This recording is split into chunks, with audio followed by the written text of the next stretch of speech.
My duders, welcome to the September 18th, 2019 version of the Dark Templar podcast. Is that what does DT stand for again? I don't even remember. It's been so long.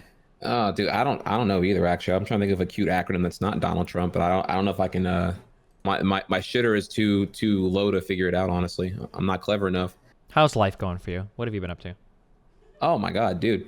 Well, if you've well, let's see. First off, let's just get some context here. That it's been, I think, at minimum 3 weeks since we last did an episode. It might have been even longer than that. I don't even know anymore. Like we're actually been so bad. I can't even recall how inconsistent we've been. We've been consistently inconsistent. That's how bad it's been. So I feel like at this point you're a total stranger. I don't even know what the fuck you be up to these days. Like 1 week you're out of the country, the other week you're not in the country. I can't tell if you're just being actively deported because you have some kind of like, you got some low key like Cuban immigration crisis going on internally. I don't know what's going on with you right now. So listen, I don't know why we've missed so many episodes. The last one I was in London for a week. I don't know, whatever we missed before then. I think the one before that might have been your fault, and then the one before that, we can just say that's your fault too. And yeah, how's life going? Okay, all right. Well, where there's like a ton of shit. You want to just jump into like stuff to talk about, or what do you want to? You know what? You're right. You're right. I'll spare you the. I'll be the bigger man, not even like make it about who failed the most on accountability and all that. We can just share the mutual blame because it's our podcast, and we'll just both agree that we both suck ass professionally. And we'll move on and promise a more consistent schedule for all the active people here right now. Fair? Okay. Sure. Sounds good. So with that out the way here, yeah. Look, it's been at least 3 weeks. I have a fuck ton of topics to talk about with you here. Probably one of our most action-packed, most dense episodes ever. To win back the loyalty of all the DT loyalists who may still be here at this point. But just to answer your question here on the introductions, what I've been up to. I've been two main things. One, I'm back in gym now, and it's been holy fuck, it's been awesome. I'm really happy to have slowed down my 60 plus day stream binging I did from the success of Mario Maker. And well, that, so you know, one is I've resumed working out. So if you want to talk like, you know, dude bro shit like working out, we can talk about that and tell you what why I stopped the binge early and why I started gym again and what that means for me and how I feel about it. But so that's one thing, if you want to go in further. The other thing is that I 2 days ago I actually did the Pocky one chip challenge. I ate yeah, we watched that. You did? Yep. Okay. Well, just for those who don't know here, I ate a chip that was coated in a Carolina Reaper spice / seasoning. It is the truth. I about died, and I had to I believe it went viral on live stream fails. I mean, I had like 12K viewers whenever I did it. It was insane. It is I can tell you all about that if you want to hear about how that went. Yeah, how did you feel? How was it? Oh God, dude. Honestly, I had a lot of anxiety the day before. I kind of it was really hitting me that what I agreed to. At first I thought it was going to be, you know, something along the lines of a ghost pepper, which I was like, okay, ghost pepper's not too bad. It's going to probably suck for like an hour or whatever, but no big deal. Then I found out after I agreed to like do this promotion that like oh, by the way, it's a Carolina Reaper, which is like somewhere between 6 to 8 times worse than a ghost pepper. And I was like, oh fuck, there's something worse than a ghost pepper? Oh my fucking God, dude. I don't even know what I agreed to at this point. And then I started I watched one YouTube reaction of someone eating a Carolina Reaper chip, and I was just like, oh fuck, okay, wow. So I started getting like anxious and nervous, and the day before I got terrible sleep, and then like the day of, I'm just like, oh my God, dude, I have to just like kind of stop thinking about it, just do the thing and see what happens. And yeah, so once I ate the chip, dude, it was unreal. I would say that it was kind of like a shock. I would kind of compare it to like a car accident in essence. Like the first 10 minutes after eating the chip, I was like just in autopilot. I was delirious. I couldn't see. I had so much tears in my eyes, I couldn't see anything. I don't know what I was doing. My body, like I can't even how quick the body reacts, because once I ate the chip, it was like the amount of saliva that was rushing to my aid to, I guess, protect my tongue or whatever it was insane. I lost motor skills. I was drooling and I couldn't even stop it. I couldn't feel my tongue, couldn't feel my lips, couldn't feel my mouth. The amount of spice was so insane that I was like triggering vomit feelings very quickly, but I don't have to fight it because the spice probably make it way worse with trying to vomit. There was a lot. It is if you look at the reaction, the full version is coming to my YouTube tomorrow, but you can go to my VODs and look it out, check it out if you want to, or my pin tweet if you want. It is yeah, man, that was insane, super insane. How long did it last from starting to finish? So the absolute intensity where I couldn't even speak was about 10 minutes. But the whole chip itself was probably about 16 hours, because honestly, people focus on eating the chip and enduring the spice, obviously within your mouth and the taste buds and everything else. But in actuality, it's a 3-part cycle. It is eating the chip, it is digesting the chip, and then there is the exit of the chip. All 3 of those were equally as bad. If not, I would say part 2 and 3 are actually worse. Digesting the chip, you can train yourself to have a tongue that can endure the spice, and you can be a Tabasco chugging, Louisiana home brewed, cocky asshole. But there's no way you can train your organs to prepare for digesting that level of spiciness. I felt every single part of that. Like, I ate this chip 2 days ago at 6:15 p.m. local time. On the dot, I'm telling you here, about 9:15, I had to go. Initially, I ate the chip, and I had the huge amount of viewership because I did the chip challenge. And then I was going to plan to play Borderlands 3 with my girlfriend on the co-op, but I couldn't do it. Like, I couldn't focus. I was having heat, hot flashes again, and I was just really uncomfortable. But everyone kept thinking I had to go number 2, but that actually wasn't the case. It was like, no, I don't have to go to the bathroom. I just feel like total shit right now, and I can't figure out what it is. And obviously my conclusion by elimination was that it was because of the digestion that I had to take care of, or it had to happen. We've got the clip. Can we watch you eat this? Oh my God. Yeah. Link it. We'll do it together. Here, fuck. I'm posting on my DGG chat. I can't really type in Discord, but here you go. Sure. That's not a problem. Okay. We're about to start. Ready? Wait, did you, okay, wait.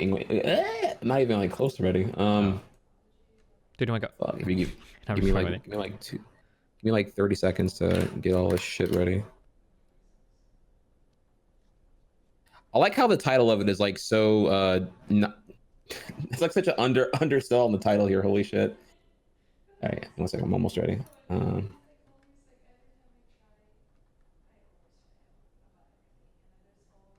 right, I'm ready. Give me a count. 3, 2, 1, go. You asked me. Any last words? Twitch Prime. Twitch Prime chat. That's the last words.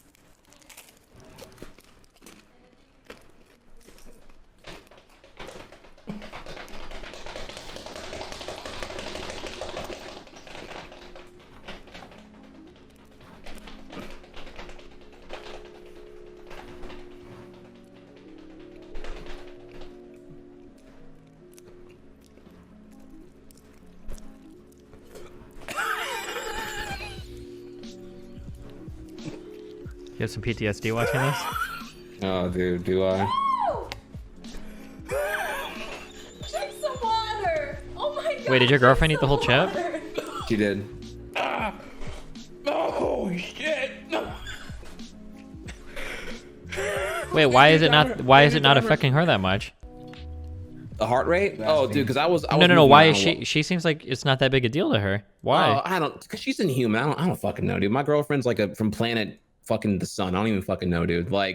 She has done spicy ramen on her stream for fun. I don't even know, dude. I don't know how she can just do it so easily.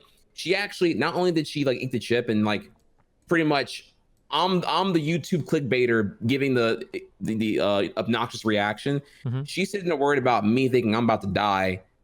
She actually didn't drink any milk until 1 minute in. Whereas I 15 seconds in was just dying. Do you normally eat spicy food or? No. Oh fuck! I've got to get one of these, dude. We'll do it on stream, guys. I swear to God, I'm super curious now. Wait, are you a spicy fanatic or? Or I you mean, doing like, that I kind of- really like spicy food. There are definitely people that can eat more spicy food than me, but I'm definitely on the upper end of like normal people for sure. But I mean, like, there are people that are crazy. I'm not crazy, but I'm just curious about this. I'm super curious. Bro, Yeah, fuck it. I can tell you more about it if you. What's the name of the chip? Pocky, Paqui. They have a bunch of chips actually. You can order the one chip. It's like $6. Nope, because Lily's gonna try and- this shit too. So I'm getting the 10-pack. $60 for 10 chips feels good. That's the real part here. Honestly, it's doing it alone's kind of boring. You got to make it a social thing. Because like, doing it, if I did it alone, honestly, it would have probably been pretty boring because if the whole clip there, what happened was I do the chip, Mm-hmm. and then about a minute later I walk off camera. But I walked off because of two reasons. One, I had 12,000 viewers, and I didn't want to vomit on stream. I didn't expect to have to vomit. Thankfully, Did you actually, vomit, or you were able to? no, I did not vomit. I fought it really, really hard. The way I can compare it, honestly, and this is like, okay, so I didn't know what to expect, honestly. Like the whole thing, I was like, okay, it's gonna be really, really spicy. I chose to not watch any reactions on YouTube because I didn't want to I wanted to go in as ignorant as possible. Mm-hmm. And so maybe I shouldn't really spoil it to you here, but like, what happened was the level of spice is so extreme, and I assume so foreign to my body that if you imagine like a speedometer, it was kind of like throttle. It's like throttling like off the charts. Mm-hmm. And And so whenever, let's say if your throttle is like, at a 9 out of 10, your red gauge, once you go past that 9, it's triggering ejection. Like it wants to vomit it out because it's causing extreme discomfort. Sure. So what I had to do was- $11 for shipping. What the fuck? But I'm sorry. Go ahead. So I had to drink the milk. Once I drank the milk, like a little sip of it, I would say it bought me maybe like 4 to 5 seconds of the throttling calming down from like a 9 to like a 7. Like I'm right at the edge of the redlining, right? Mhm. So I wouldn't have to vomit anymore. But if I had to constantly chuck the milk to continuously calm down the throttle to not feel the urge to vomit. So because of that reason, I got off camera because I didn't want to vomit on stream. But I was like just chugging milk, walking back, pacing, jumping up and down, just like in total disbelief of how extreme it was. I couldn't see, by the way. I was just like, couldn't see a fucking thing, dude. It was insane. Yeah. All And right. it's Fuck even it. I've crazier ordered it, because- so hopefully it's here within a week. Oh Right, my hell yeah, god, let's dude! try this I shit. can't wait to see how you handle that, dude. But okay, now I'm describing what my trauma was, Mhm. but then you look at my girlfriend was just like, Okay, people in chat are telling me that, like, do you think that, so, like, how would you rate on a scale from 1 to 10? How would you rate, like, sriracha's spiciness? man, I wouldn't put anything. The ghost No, pepper. no, is no, like just nothing. like on a normal scale of, like, spicy food. Like, where would you put, like, sriracha? Are we including the No, Carolina? no, not Reapers? including the chip. No, just like on a Okay, normal, okay. where 10 is something that's, like, really, really, really spicy. 0 is, like, not spicy at all. Like, what would you put sriracha at?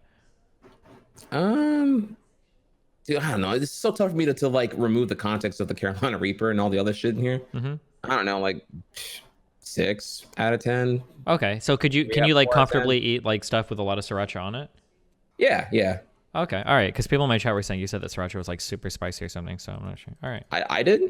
Yeah, someone in chat said. I was just curious. Okay. No, I don't. Okay, so I don't go after trying to eat that kind of stuff, but it doesn't mean I can't eat it. I could eat it. Now, having had this, I can definitely tell you I can definitely eat that compared to this.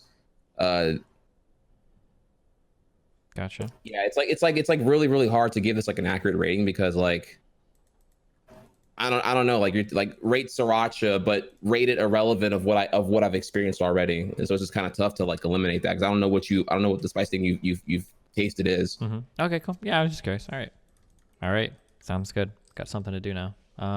What else? Anything else exciting you've done? Like I said, I resumed gym, which was pretty exciting. Mhm. It's crazy how so ultimately here I with Mario Maker 2 coming out, that new Mario Maker game that I'm really excited about playing, I'm continuing to play daily here. Since June 26th, I've been doing daily streaming until about September 3rd or so. And it's crazy how my physical condition deteriorated so rapidly with just, you know, doing the quote unquote streamer lifestyle where, you know, I was trying to do upwards of 10 to 12 hours of streaming daily.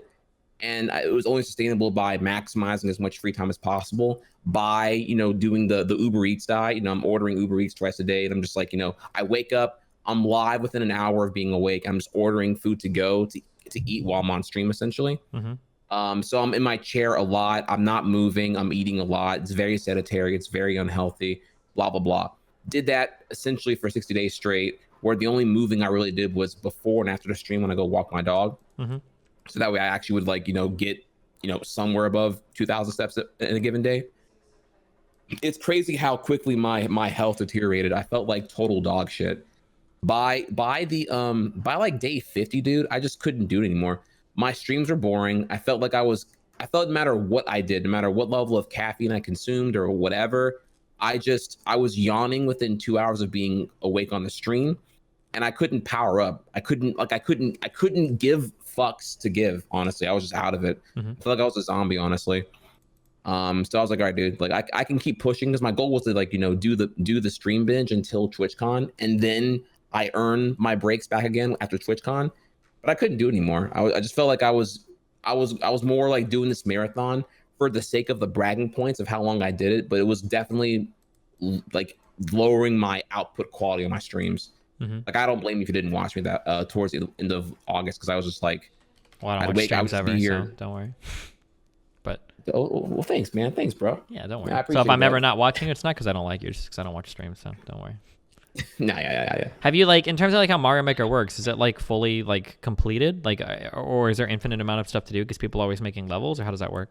Yeah, it's similar to Minecraft. It's a user created content. People can make Mario levels and then share them. So there's like infinite content to play and do. Okay. There's always some asshole who's bragging about, I made the hardest level ever. You can't beat it, Trihex.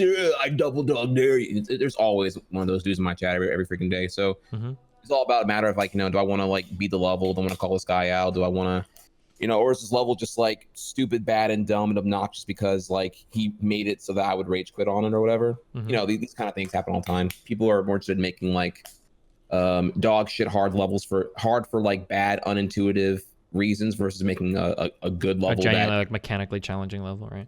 Yeah. There's a lot of that. So there's always macho dudes with like huge egos and small dicks trying to call me out. So there's always infinite content. It never really ends, honestly. So, you know, but yeah, no, I've been I'm back and working out now. To give you an idea, dude, whenever I think, I don't know what weight I was when I started here, but at the peak of it, when I said I'm going to start working out, I was 209 pounds. As you know, I'm 5'7", so that's not good. That's not good at all. And I can't believe it really got that bad, but that's every day doing the Uber Eats diet is what it got to. But I can tell you right now, man, I'm at 206. I feel great. I feel like a human being again, and I'm gonna keep pushing, dude. I'm happy to be back. I'm doing it 3 days a week right now. I'm trying to, like, you know, not have a kangaroo pouch before I arrive at TwitchCon. You feel me? So sure, I'm excited. That's what I've been up to. Do you have any like fun plans for TwitchCon? Are you doing like a meet and greet or anything like that? Actually, yeah, man. I'm doing a meet and greet. I actually got upgraded to a 90-minute meet and greet this year. I'm pretty excited for that. So I'm up there with the big dogs now. It's pretty cool. Okay. I'm part of a business and tax planning panel. So me and my go-to CPA and accountant are all doing a panel together. So that's pretty cool. Oh, that's cute. Maybe I'll try to stop by that. Yeah. I encouraged them. I told them, I told my CPA and my financial advisor that, like, hey, look, you guys are actually awesome what you do. Have you guys considered doing a TwitchCon panel? And they were like, I don't know. And I'm like, dude, just submit and put me down as like as your like carry. Like, I'll be there with you to like bridge all of your technical tax jargon to like English or whatever. It'll be sick. Like it'll be an easy home run panel, dude. So many affiliates have no fucking clue how to do any of this shit. So many partners don't know what the fuck they're doing either here. We can hop in and like, we can put on a very successful panel. So I told them that. They submitted, we submitted, we're in, we got approved. So yeah, we're Sunday 11 a.m. PST. We have the business and tax essentials for streaming panel that I'm part of. So I have that at my meet and greet on Do you Friday. have a plan to make it exciting? Yeah. Because I mean, went to a tax panel once before with Mr. Mooten, and it was probably the most boring thing I've ever been to in my entire life. I was like really excited too, because I thought we were gonna like find like some sick ass like tax loopholes or some tax tricks or tax tips, and it was like a guy in the most boring voice imaginable reading off like lines of the tax code, and that was pretty sad. well, my involvement will make it definitely good. Good. Be excited. We actually okay? have a. Get some Oh, like no, illegal it'll be tax loopholes. Maybe bring up some shit like, oh, the mob did this and that's how this worked. Do some exciting fucking shit, okay? We want to see for the sure. nitty gritty, the crazy ass fucking tax loopholes, okay? I want people to be, I want Kotaku to be writing articles about how mad they are that you guys were revealing some of the seedy underbelly, those sole owner S corps evading their fucking payroll taxes, okay? The crazy fucking whatever bullshit, whatever crazy bullshit. I don't even know. There's got to be like other crazy bullshit tips. The maxed out SEP IRAs where you're throwing 40K a year into some fucking investment account. All tax deferred. I want some crazy ass fucking shit going on there, Trihex, okay? You got it, fam. I got you covered here. I'll use anonymous examples that are no represent me or any parties I know they're affiliated with them, and it'll be hot. Hell yeah. The IRS is like, hey, we do research on stream. We read about this recently. Apparently the IRS is crazy fucking underfunded these days. So guys, if you want to shit on your taxes, now is the fucking time to do it, okay? Because the IRS does not have the manpower to go after that money. There's like tens of billions of dollars out there right now that they know is out there that they can't get because they just don't have the people to do it. So there you go, boys. No, I got you. First off, if I'm involved, so first thing here, right? The boring tax panel you saw was some guy who's, I assume, like not presentation savvy. He's just like, accountant savvy. So he had the information, but he didn't know how to present it in an informative, entertaining way. Mm-hmm. That's not me, obviously. So if once I'm involved in the party here, I'm going to take the proposed, like, I guess, presentation that maybe perhaps my CPA and FA are going to have. I'm going to be like, all right, normies are going to want to know about this, and this. These other 6 points here, while technically informative, are boring as fuck. And I would leave that for if a QA, they want to know more about that. Focus on get them hooked, give them the informative, entertaining hook first. And then if they want to know about more technical shit, we can go from there on the QA portion. All right. Sounds so we got that covered here. Spicy as fuck. All right. Also, I will give props is due, actually. This year for TwitchCon, they actually changed how it works. Whereas before, like you're bringing up here, TwitchCon panels were kind of the wild, wild west. Some were very fun. Some were boring as fuck. Now there are appointed moderators that are supposed to be the QA, the quality assurers, that things are always at a consistent standard of like not being terrible. So every single panel now has a dedicated moderator that we all have to report into. And, we're continually email them back and forth before TwitchCon itself. And we have to like submit to them our PowerPoint slides, what our structure is, and how much time we're allotting to the presentation versus Q&A, if we're having any Q&A at all. So like the moderator is kind of keeping you in check on essentially it not being boring as fuck. And the moderator will be there as a host to intro everyone and kind of keep things at a swift pace. Okay. So there's no, because often very times what you have here is people will like do their presentation and then it will run way too long. There's no QA portion. They're out of time. There's zero interactivity. And then they got to wrap it up early. And it's kind of a shit show. So we are actually, or I say the TwitchCon's making it like way better now on the whole front. So okay, all right, should be good. Let's hop into the Democratic debates. All right, let's do it, man. Well, first thing, did you watch the debates last Thursday? Yeah, I did, but they were pretty boring. Not gonna lie. Bernie sounded sick the whole time. I don't know, which was kind of sad. Warren was good. I mean, Warren has been like steadily climbing. Her answers have always been good. Since she's entered the race, she went from being a kind of a cute whatever name to like a serious like contender. Now she's like climbing. Like I think that Biden has to be eyeing Warren's campaign. Like these are the two front runners, like the two pretty clear front runners that you have that are going to be competing in the upcoming. I don't know how far away are we from Iowa. Iowa caucus dates 2019. Oh, it's not till 2020 February. Damn. So we're still pretty far away from the Iowa caucus. I was going to say, actually, the primary debates will continue once per month until February. So there's still October, November, December, and January to occur. Are they? Do you know if they have like more qualifications for the upcoming debates? Like, are they going to be cutting people? Because 10 is too many. We need to get some of these people out of here. Got to trim the fucking I agree with you on that. They have not revealed that yet. I think we should know that by October. I would assume they would just go up to like 4% minimum polling. They would just double it. I would say, have a higher donation threshold plus higher polling requirement. But I could be wrong. I'm really hoping though that they do narrow it down further. I think 10 is still, even though they had 10 with they had all 10 on stage and they gave it an additional hour. I'm not sure that additional hour is as effective as having like a 2-hour time and thinning and weeding out more of the candidates here. Honestly, The I really do feel like Biden could fuck up enough. Like if every time Biden opens his mouth, he seems to be having a lot of gaffes recently. oh yeah, he did it to me. To me, he was actually one of the biggest losers in this debate yet again. He had the most to lose here, and his performance was like not great. He's always got a lot to lose, obviously being the front runner. But yeah, he keeps making like dumb slip ups and everything. And yeah, if Warren keeps gaining, that would be something that I'd be really worried about if I was a Biden. But I don't know if he has a lot to throw. The problem is he just has a tremendous lead. He has so much to throw. Yeah, we'll see what happens, I guess. Yeah, so I have some notes here. Yeah, to me, Biden had an abysmal performance. I wish I remembered more of what he did wrong, but there's obviously the viral record player line that comes to what, you don't like tune up your record player every day before you go to sleep? Oh my god, dude. Ooh, man. Well, more than even the fact that he actually specified a record player was the fact that maybe he felt so uncomfortable and resorted to that, like as opposed to like having a polished rhetoric to tier to at that time. The stuttering, the voluntary relinquish of like addressing his counterpoint, like when they said it was out of time, he just would kind of stop. His delivery is poor, and a lot of like not necessarily what he says specifically, but the how he delivers the line is poor, which I would also say is fair because Bernie also had like a really raspy voice. Yeah, I think Bernie was sick or Bernie's something. campaign staff had him like campaigning and didn't give him enough of a break prior to that debate to like recover his voice. So, I given most rallies, you are going to probably do a lot of shouting.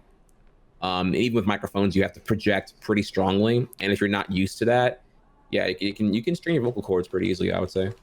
So the raspy voice, even though it's like a, what's the word here? A surface level observation, it was really, really problematic to listen to. You're just like, all I could focus on was like, get this man a cup of water.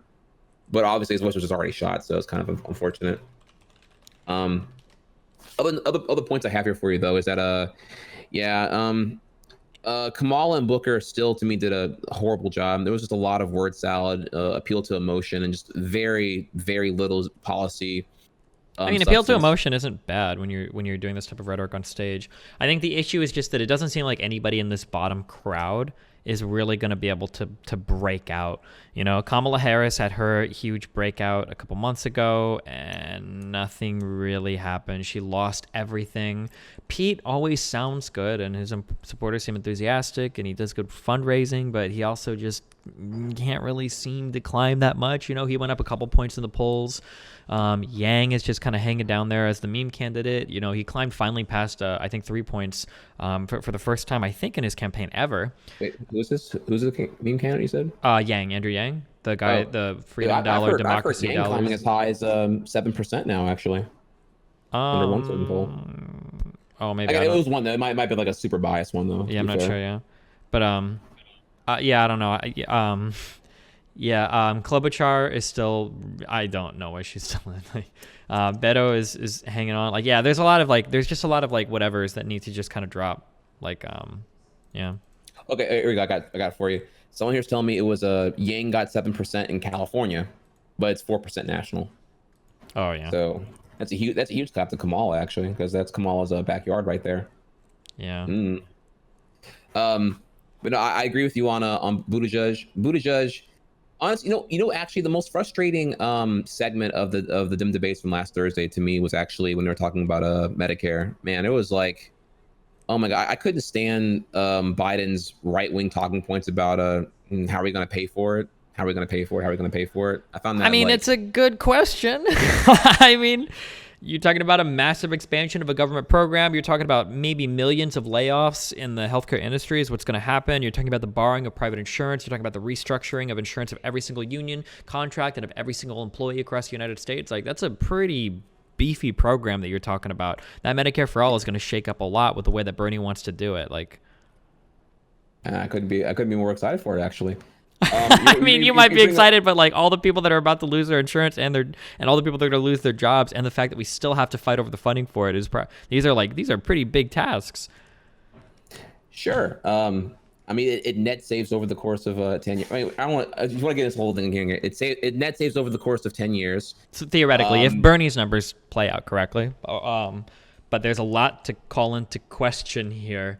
Bernie and Warren play this game where they want to put taxes on certain types of things. So Warren proposes a wealth tax, Bernie proposes a financial transaction tax, and people try to estimate how much money they think they'll raise with these taxes based on how the market is doing right now. But the problem is, anytime you implement a tax like this, like these types of tax behaviors you want less of, these behaviors significantly decrease. So for instance, we've tried a financial transaction tax was tried, for instance, in Sweden on derivative markets, and like almost all of those markets moved to the London Stock Exchange. They lost that market almost completely, and they raised like a fraction of a revenue that they thought they would by implementing that tax. And then Warren's wealth tax, basically taxing people over, I think it's $50 million of wealth. The big problem we run into here is, man, that is really hard to enforce, because as soon as you start tying a tax to people's reported wealth, people start underreporting the fuck out of everything, and the IRS is already insanely underfunded, and it's really hard to go after, like to evaluate like the entire net assets a person owns. That requires so much manpower in every single person. Like, people are going to underreport the fuck out of their assets when you start doing wealth taxes. So it's highly unlikely that either Bernie or Warren are going to be able to fund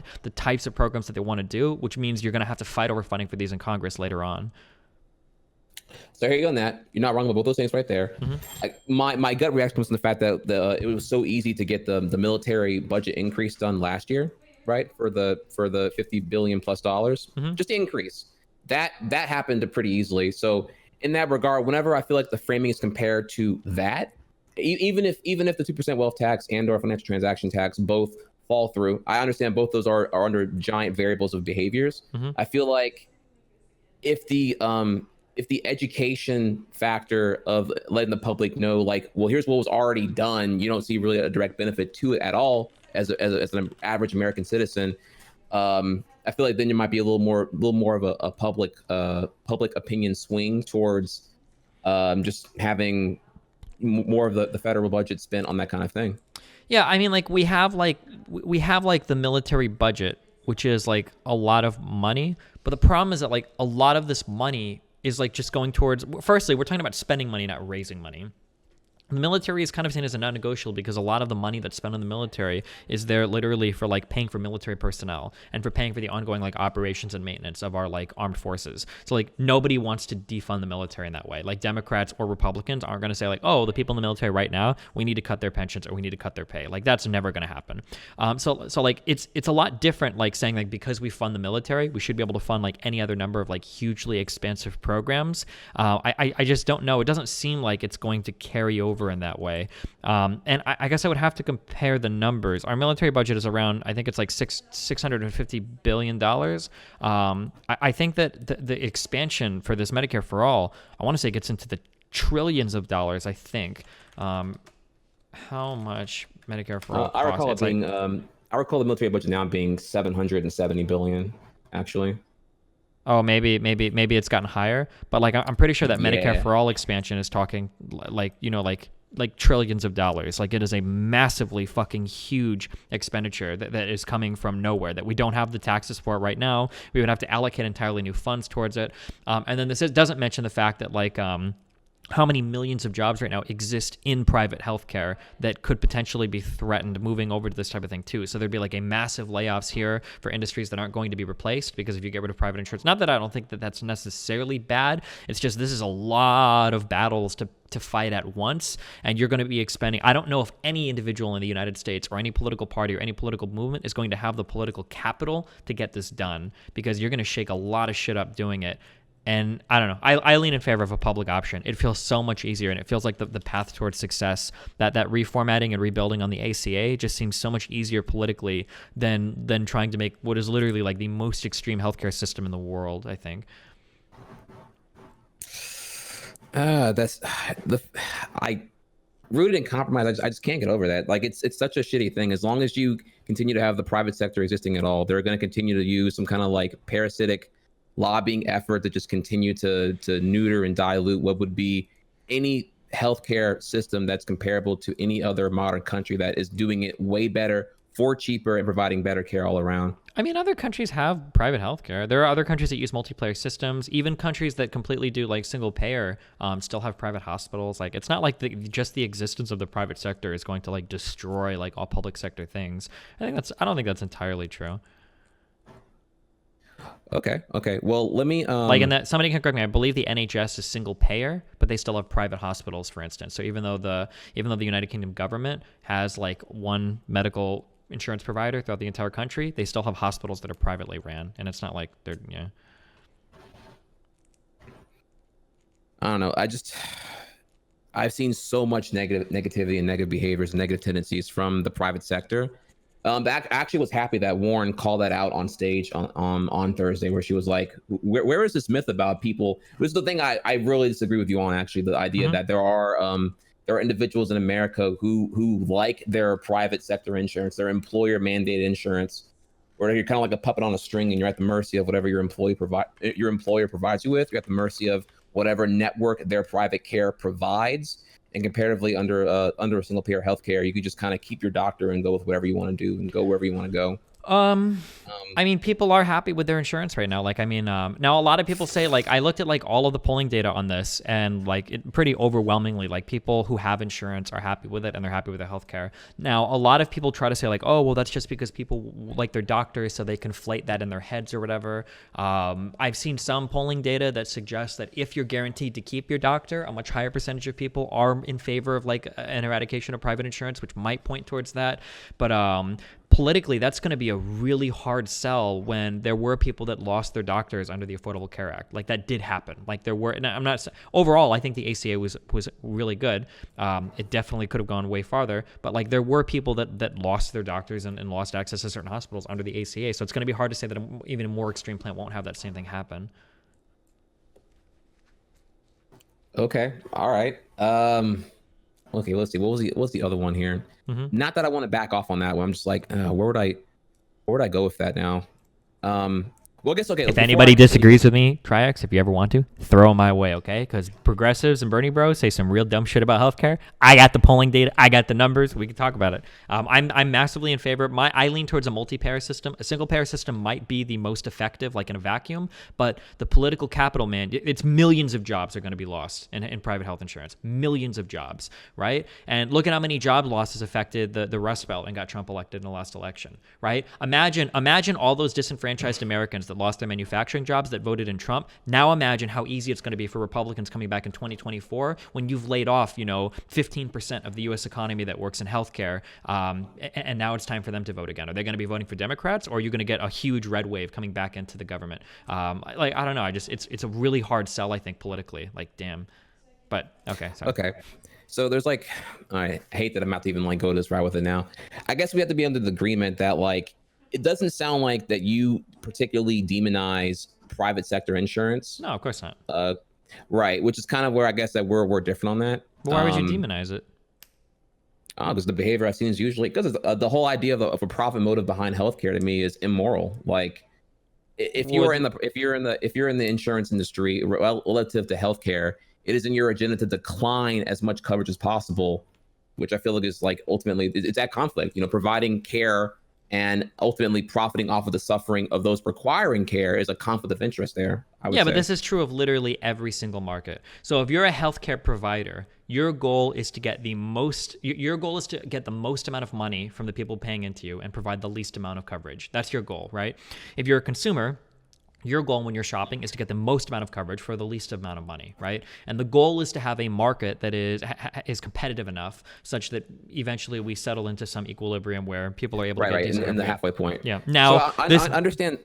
This didn't happen to some extent. So the ACA moved in and largely got rid of a lot of these really predatory practices. So for instance, after the ACA, there was like a baseline established of health coverage where like if somebody has cancer and they're covered by insurance, you can't just drop them like what used to happen prior to the ACA because that was bullshit. Or for instance, you can't just say, nope, you can't join because of pre-existing conditions anymore. That was another huge provision of the ACA that was pretty successful as well. So like, yeah, there are definitely bad behaviors here, but like you expect the private sector to make money always. That's what the private sector does, whether you're you're selling homes, food, or health insurance, you want them to try to make money. And then you want consumers to try to save money, right? This is like a perpetual struggle that you want people to be locked in so that we get some kind of good product at a good price delivered to markets. I don't think there's anything inherently immoral about that, but... Right. So the thing is, I understand. That wasn't actually my core point of the argument here. I was more that I feel it's immoral, which means I probably have a problem with the private sector, which ultimately means I have a problem with some kind of capitalistic system involved with healthcare. So it's more of a case of principle difference there. Like, yeah, but your principles here are bullshit, I think. Like my principle at the end of the day, what is well here, like here's my question. What's the most important thing to you regarding like principles in healthcare? Healthcare. I hate to repeat like Bernie rhetoric here, but healthcare should be a human right. Is that the answer you're looking for right there? It can be. I don't care. So like this is so like this is shit that I don't care about. So like when people say like healthcare should be a human right or healthcare shouldn't be privatized or any of that shit, I don't think any of that fucking matters. My thing at the end of the day is I think as many people should have access to quality affordable healthcare as possible. I don't care about whether it's a right or not or whether it's social or private or whatever. The goal at the end of the day is to make sure as many people have healthcare as possible. Now, if the best way to that path is to have the government do it, then let the government do it. If the best way to that path or if the best pathway to that goal is to have like people making money off of it, then let people make money off of it. Like at the end of the day, I don't care how it happens. It just needs to happen. You need to get like as many people in the United States quality, affordable healthcare as possible. If it's done through a private market, I don't think there's anything wrong with that. If it's done through the government, then that's fine as well. But just like axing off like a whole potential line of solutions because it's immoral or whatever, even if it could give you better outcomes, I think is a really scary prospect. I think it puts you in a bad place for figuring out what the best path forward is. So then just to recap here, you're saying that having the private sector and having an expansion of ACA would get more people covered than single payer healthcare. Well, no, by definition, single payer would single payer. Well, and that the path to single payer is too difficult in political execution to be achieved. Yeah, right? Single payer by definition would cover every single citizen. So nothing covers more than single payer does. But politically, I think single payer is impossible. I don't think it'll ever happen. So then you have to look at, well, what's the most realistic outcome? And I think building on the ACA, which the majority of Americans are already in favor of, and then providing a strong public option, which could be a path towards single payer, seems to be the most politically expedient way to go, I think.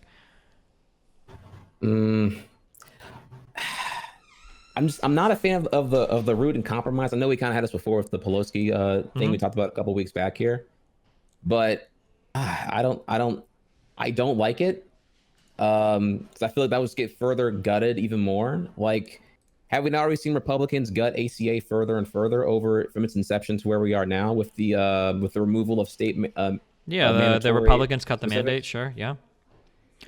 But I mean, that should have happened. Like, I mean, the American people voted on that. So, I mean, that's the will of the American people. Like, I always get into this weird world where progressives say, like, we should do something that could never be changed. It's just like, well, no, that's not the system we live under. We live under a system where, like, the gutting of the ACA was a good thing. The American people wanted that. The Republicans largely ran on repeal and replace Obamacare, and the American people voted on it. So you would expect to see the mandate get taken out at that point. Like that's expected. So like any healthcare system that we implement, if the American people decide they don't like it in the future, we would also expect them to change it in the future, right? Now, my understanding would be that if a public option went through now, hopefully Americans would like that. Like conservatives in other parts of the world don't fuck with their healthcare like in a way that they want to destroy it completely. Even the Tories in the United Kingdom aren't trying to completely defund the NHS, right? Now they might quibble over budgets or whatever, but nobody wants to see their healthcare go away. And I would hope that Americans would feel the same, that when a strong public option is presented, like people don't vote against Medicare, old people don't. People don't vote against gutting Social Security, old people don't, right? So like I would hope that with a strong public option, like this wouldn't happen either, you know? When did we vote to repeal the ACA? The Republican elections was largely a referendum on healthcare in the United States. A lot of Republicans ran on that repeal and replace the ACA, and the American people voted on it 100%. But okay, sorry, go ahead. Did they? Yeah, absolutely. It was like one of the central Republican calling cards for like literally like 10 years. Yeah.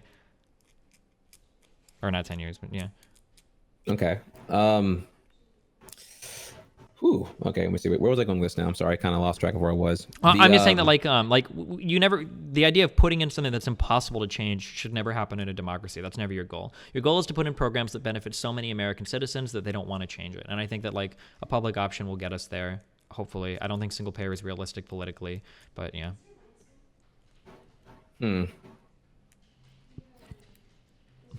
What would I guess okay? What would change that for you in your opinion? Or is there like nothing right now? There's like nothing on this in this current landscape between now and 2024. If hypothetically, if like Bernie had a first term to figure it out, there's nothing to you that would change that. That would change what? The the ground and the Destiny take on the grounded, realistic ability to actually execute single payer healthcare within a first term. Okay, I don't want to pull out like the I don't want to pull out like the privilege card, but like honestly at the end of the day for me none of this matters because I'm wealthy and it doesn't nothing affects me. But like in terms of like dealing with real issues on the ground, I think you have to be pragmatic. I think the only people that can afford to be idealistic are people that are lucky enough that at the end of the day, these situations don't affect them. So like when people say like if Biden gets the nomination, they'd go live in the woods or whatever, these are people who are so rich that they're insulated from the problems that society actually presents them. That poor people on the ground right now that need healthcare or health coverage right now, these are people who need any option that you can give them and telling them like, hey dude, suffer, let your children fucking die, like it's all good, just wait, like in 10 years we'll be able to get what we really want when people see how bad it is. I don't think that's an acceptable answer for the average poor person today that needs help. I think that pragmatic solutions are really important because those are the things that helps people now. That's my opinion. That's how I view it. Do you feel like more people share your opinion though? Honestly, I feel like yes. I feel like this idea that the idea that let's bring back here. Mm-hmm. So you think that Biden's execution of the expansion of ACA is the most pragmatic, grounded effort? Popular to have? opinion? Absolutely, yeah, for sure. Really? Okay. For sure, yeah.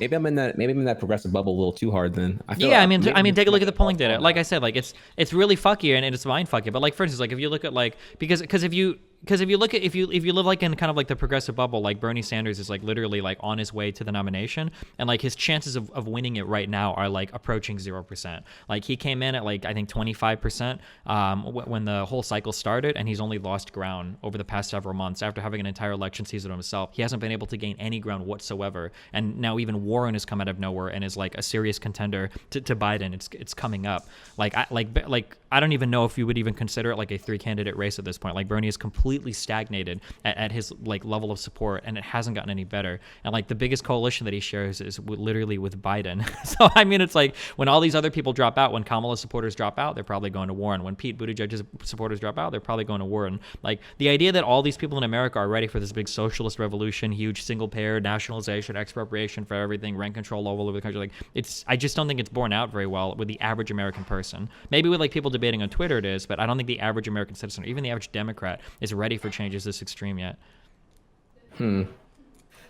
Okay, well, I'm not going to concede on that just yet. I do think momentum can get a lot stronger once we weed out all the a lot more candidates on the political stage. I feel pretty confident that Bernie can make it to at minimum top 4 on the primary. So sometime between now and I would say debatably the December and January primary debate. Yeah, once for sure. Once we're down to like a narrower field and you're able to give like a more long what's the word here? Long response forum of policy news. I said nuisance. Oh no. Policy. The long stuff is going to greatly benefit Warren, unfortunately for the Bernie bros. It sounds unfortunate because I've been fighting with so much stuff. It sounds like I'm like really motivated to like hate on Bernie. But like, here's the problem. The problem is that Bernie already had a whole election cycle to win over his audience. People already know what he's about. They've already heard his long form answers. This guy's been campaigning for 4 years for the presidency. He wrote a book. Everybody's heard him speak and give his takes on issues over the past 4 years. It's not like a long form forum is finally going to show people who Bernie is. But for Warren, now, Warren's been like kind of in and out of the spotlight over the past half decade, but now that she's running as a serious candidate, and it seems like every time Warren opens her mouth and is able to talk more and more people start to like her. I think that long form format is going to greatly benefit people that were previously not given as much coverage, like Warren, over somebody like Bernie that's already had an entire election cycle and the better part of the last half decade to show the American people who he is. It's not like people don't know who Bernie is, and it's not like people don't know what he's about. Like people have already heard his takes on everything, and he hasn't really changed much, since he's come in, I think. Well, I don't know if I would say that. Like, I don't think how to say take that one there. So one, I will agree. Okay, Warren has got a lot of momentum lately, especially with her endorsement of the working class thing that she got recently. What about what?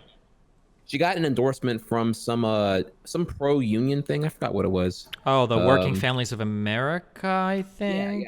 Yeah. And then all the Bernie boys are out on Twitter going fucking crazy about it. Yeah, I saw that. Well, my question there. Well, God, I don't want to derail further in the whole thing, but hard bucket. I understand that as like the reason people are upset is because like Bernie's been more pro-union than Warren has shown the backbone to like put up with some things on. Mm-hmm. Like Bernie, I believe was immediately working on with the protesters from the GM strike, and I believe Warren was kind of like hush on that comparatively. Not to meant to make it anecdotal here. I'm just bringing up like one of what could be many examples here. But fuck, what was I gonna say about this now? The her polling has gone up tremendously, but I'm not sure if they are under the same base though. Like I can't tell how much this actually is like. You can say that like Bernie has conceptually peaked on like having his like policies be transparent and everything you may have known from 2016 to now.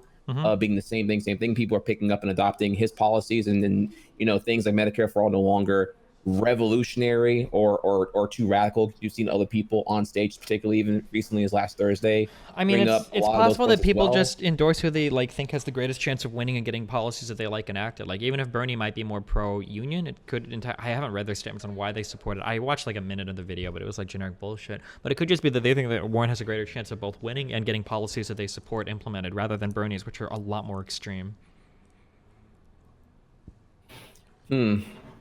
I don't know. Whenever you make it, whenever you go for the pragmatic argument, all I can just think of is the fact that like, if we go back here on other things, whether it be civil rights from 1963, 62, or like other major changes that were like better for society, or even like FDR with New Deal, like if we gave these pragmatic argument scenarios, same kind of things there, or they're like too radical to change. Well, like I'm pretty sure, like even for instance, like the FDR New Deal stuff, like when that first coalition started in like the early 30s, I think, when they were talking about all the different reforms that they had, they were proposing a lot more extreme reforms there before we finally settled on what the New Deal ended up being. So I mean, like I think pragmatism has always been like a part. Pragmatism is kind of like baked into the American political system just by virtue of how it goes. Like a lot of countries don't have like a bicameral legislature, for instance. So ours is divided in half. We have the House and the Senate, which inherently makes it harder to get legislation pushed through. We've got like all sorts of checks and balances. A lot of other countries don't have their executive actually voted on by the people. So for instance, in places like the United Kingdom, again, you actually have the parties themselves elect who becomes like the president / prime minister. We actually do a vote on ours. Like our system has baked into it a lot of roadblocks and a lot of stoppage to make it so that like pragmatism is actually like somewhat important. It's really hard to get like an extremist thing just railroaded through our government. I don't think like at any point in history. Well, let me rephrase that. Go ahead. More that you shoot for the moon rather than was it moon stars? I forget which one they in the metaphor here. The moon, like even if you miss, you land amongst the stars. Yeah. Like whenever we compromise from the very jump, rather than like, I understand certainly that pragmatism will come whenever there's opposition for the policy you're submitting, and like it'll get dumbed down from Medicare for all to like I don't know version X that has like a lot less shit that the socialist version was gonna have comparatively or whatever. But I also think that like it's a little bit different. So like if we look at like so like the obvious counterquote to kind of what I'm talking about, this gradualism in politics, would be to point to that letter that Martin Luther King wrote, I think when he was in the Birmingham jail, about the dangers of the white moderate. Are you familiar with this quote? Yeah, the biggest crime is the person who remains silent. Kind of. Well, basically, status quo, essentially, right? Yeah, basically, it's like any man that puts a timetable on another man's freedom, is kind of like the enemy. That like the white man that tells the black man to be like, hey, just chill a little bit, don't be like so extreme. The difference between things when you talk about like civil rights, the nice thing about like civil rights is that that's pretty binary. I can either see black people as human or black people as not human. That's a pretty like easy yes or no. Like there aren't very many like gradual positions that we can take between those two things. But if we want to talk about something like healthcare, well, this is something that actually has like a lot of granularities to it.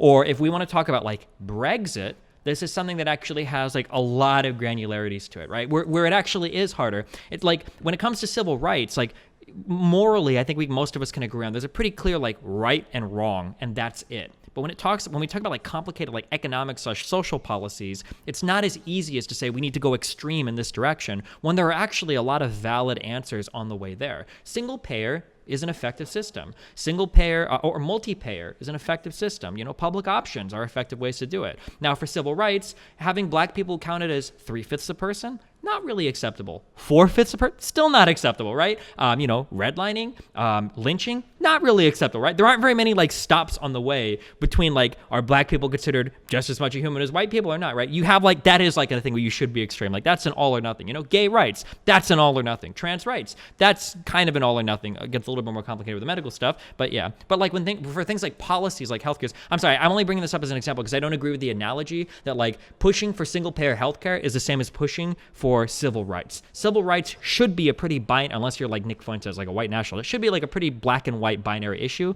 Healthcare has a lot of stops in the middle where these are like acceptable compromises. Okay. Okay, I'm sorry. I admit here I don't have the verbial agility like you to like. No, yeah, that's fine. I talk about this shit all the time. But I digested your point here about that you don't equate progressive movements with civil stuff. I understand that. Just that I wish I was better at being able to word it here. I still don't really agree with that because I fear a system of status quo. So I understand that your priority is to have time is of the essence, right? There are people who are dying every single day because they're not able to get, what's the word here? They die from untreated, accessible medical care that they can't get in the current system right now. We need to we do something now rather than later. I understand that. My other fear would be the fact that we get something done and then we get your pragmatic tier stuff done where we have an expansion of ACA. We don't when we go for Medicare for all at a later time eventually. And then there's just status quo. Well, dim/left. You got what you wanted. Shut up for a second. We're it's out of control. And I worry that we never actually get to that point. Well, this is what you're talking about is it's not just like an insulated world where congressmen fight against each other and give and take a little bit. At the end of the day, the engine that powers Congress are the voters. So if we put in a public option and it becomes overwhelmingly popular and people like it, it's not like Republicans can negotiate against it. And if you don't stop, we're going to get rid of your public option. Fuck no, that shit won't happen because voters will revolt. Those Republicans will lose their seats and they know it. Contested districts will flow Republican, especially today when you have states like Texas that are on the cusp of maybe going blue, right? And this is scary as fuck for Republicans, right?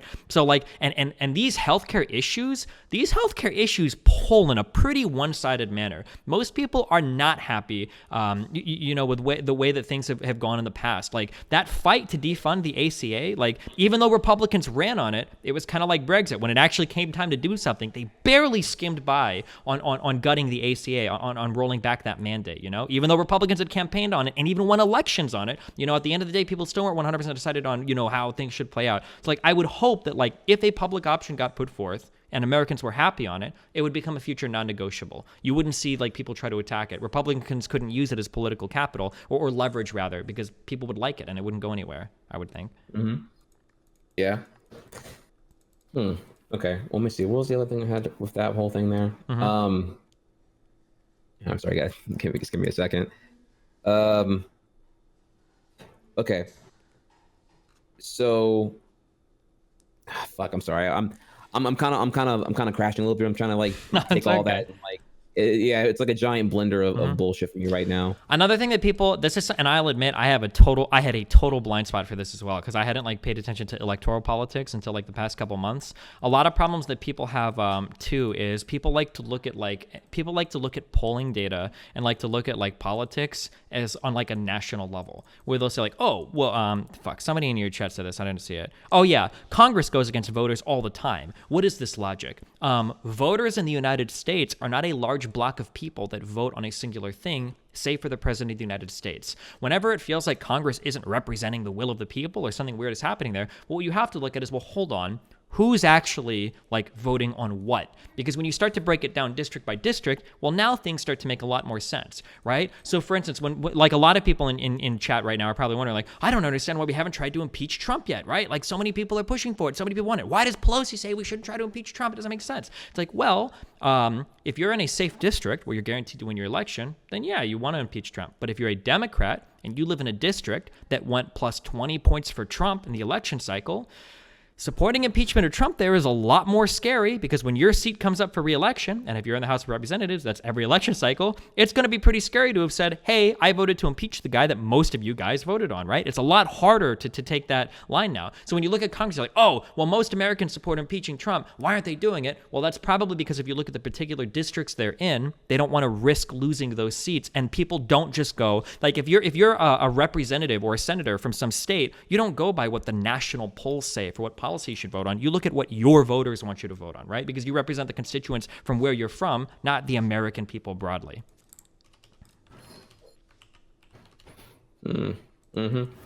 Yeah.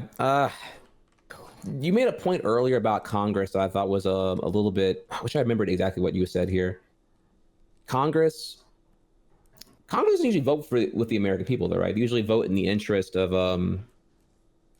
what is it here? Right, like there's like a disconnect between like how Congress what Congress votes on versus like what the American people generally want. Is that fair to say? Wait, what do you mean?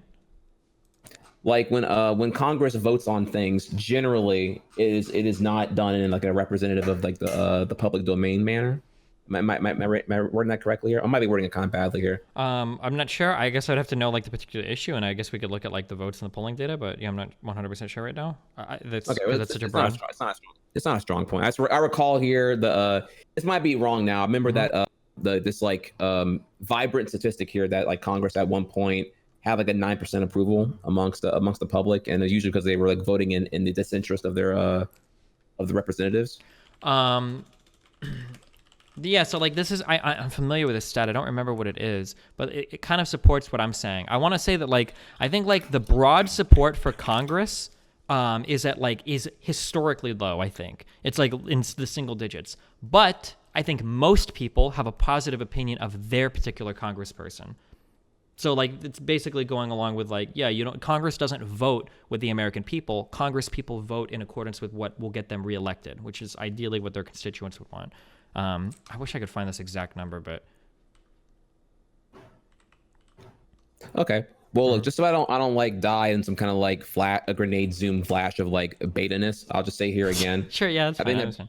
Sure. So private insurance, I don't think it's it can be performed under a moral sense as of this time. I would love to be able to like better define my argument and make it not so much obviously ultimately I am doing an appeal to emotion by saying that it's not moral in my opinion. So I have like a kind of like a more of a passive sense on what happens to those in the private sector who are employed currently for those kind of insurance companies. Wait, I'm curious. Do you think it's moral to sell like food? Well, actually, this might get into a bigger thing about the entirety of capitalism. I'm not sure if I'm even like really that down with the idea that we can like try to achieve infinite growth under a capitalistic system when we have finite resources that are being used for those economic models right now. Well, sure, that's a kind of a separate thing, but like I mean that could apply under any model, even like infinite growth technically, depending on how your system is set up. But like do you think it's because food is a necessity? I'm just curious, like specifically, do you think like grocery stores are immoral because they sell food that people need to survive? No. Well, what's the difference between giving a quick fire here? No, but I do feel like I'm kind of because like what's the difference between like that and like healthcare? Here, but I'll take it. What else you got? Yeah, I mean like the obvious question is like what's the difference between like that and healthcare? I would say that. Well, one, I don't know, dude. One is about the healthcare, and I guess there's like a certain window of like, I guess, foods and survivability versus like suffering with like medical procedures, or especially things that you were inherited comparatively. I mean, I can bring up the worst of the worst examples here. If you're like born with like, some kind of like you're born with cancer, you get chemotherapy from the very, very jump as a young age, and the parent is fronted with like a fuck ton of bills. Even if you like, I don't know, if you like birth a child and you do it like, isn't birthing a child like automatically like $35,000 if you have like no kind of medical coverage whatsoever? The average cost of child delivery, the U.S. hospital deliveries cost $3,500 per stay. That seems kind of low. I wonder if that could be higher.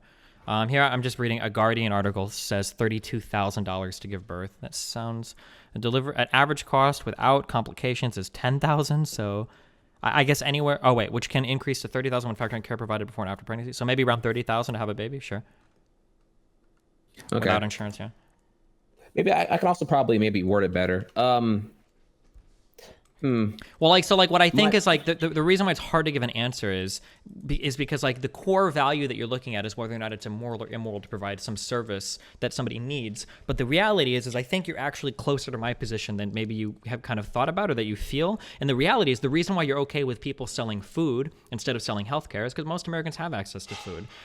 Now we can talk about specifically like, is it nutrient dense or is there too much sugar or stuff like that? But for the most part, like Americans aren't starving to death. Like that doesn't happen. Like even homeless people tend to eat in the United States enough to survive. So it seems like those markets are functioning like decently well. Like people are getting food in the United States. So it doesn't seem like it's immoral to sell food. Now people aren't getting healthcare. No, thank you. People aren't getting healthcare. So it seems like that is immoral that they're selling healthcare, right? But at the end of the day, like I think the argument is closer to mine where it's like, well, the problem isn't whether or not it's moral or immoral to sell these things that are needed. It's whether or not people are actually getting them at the end of the day, I think. Okay. Yeah.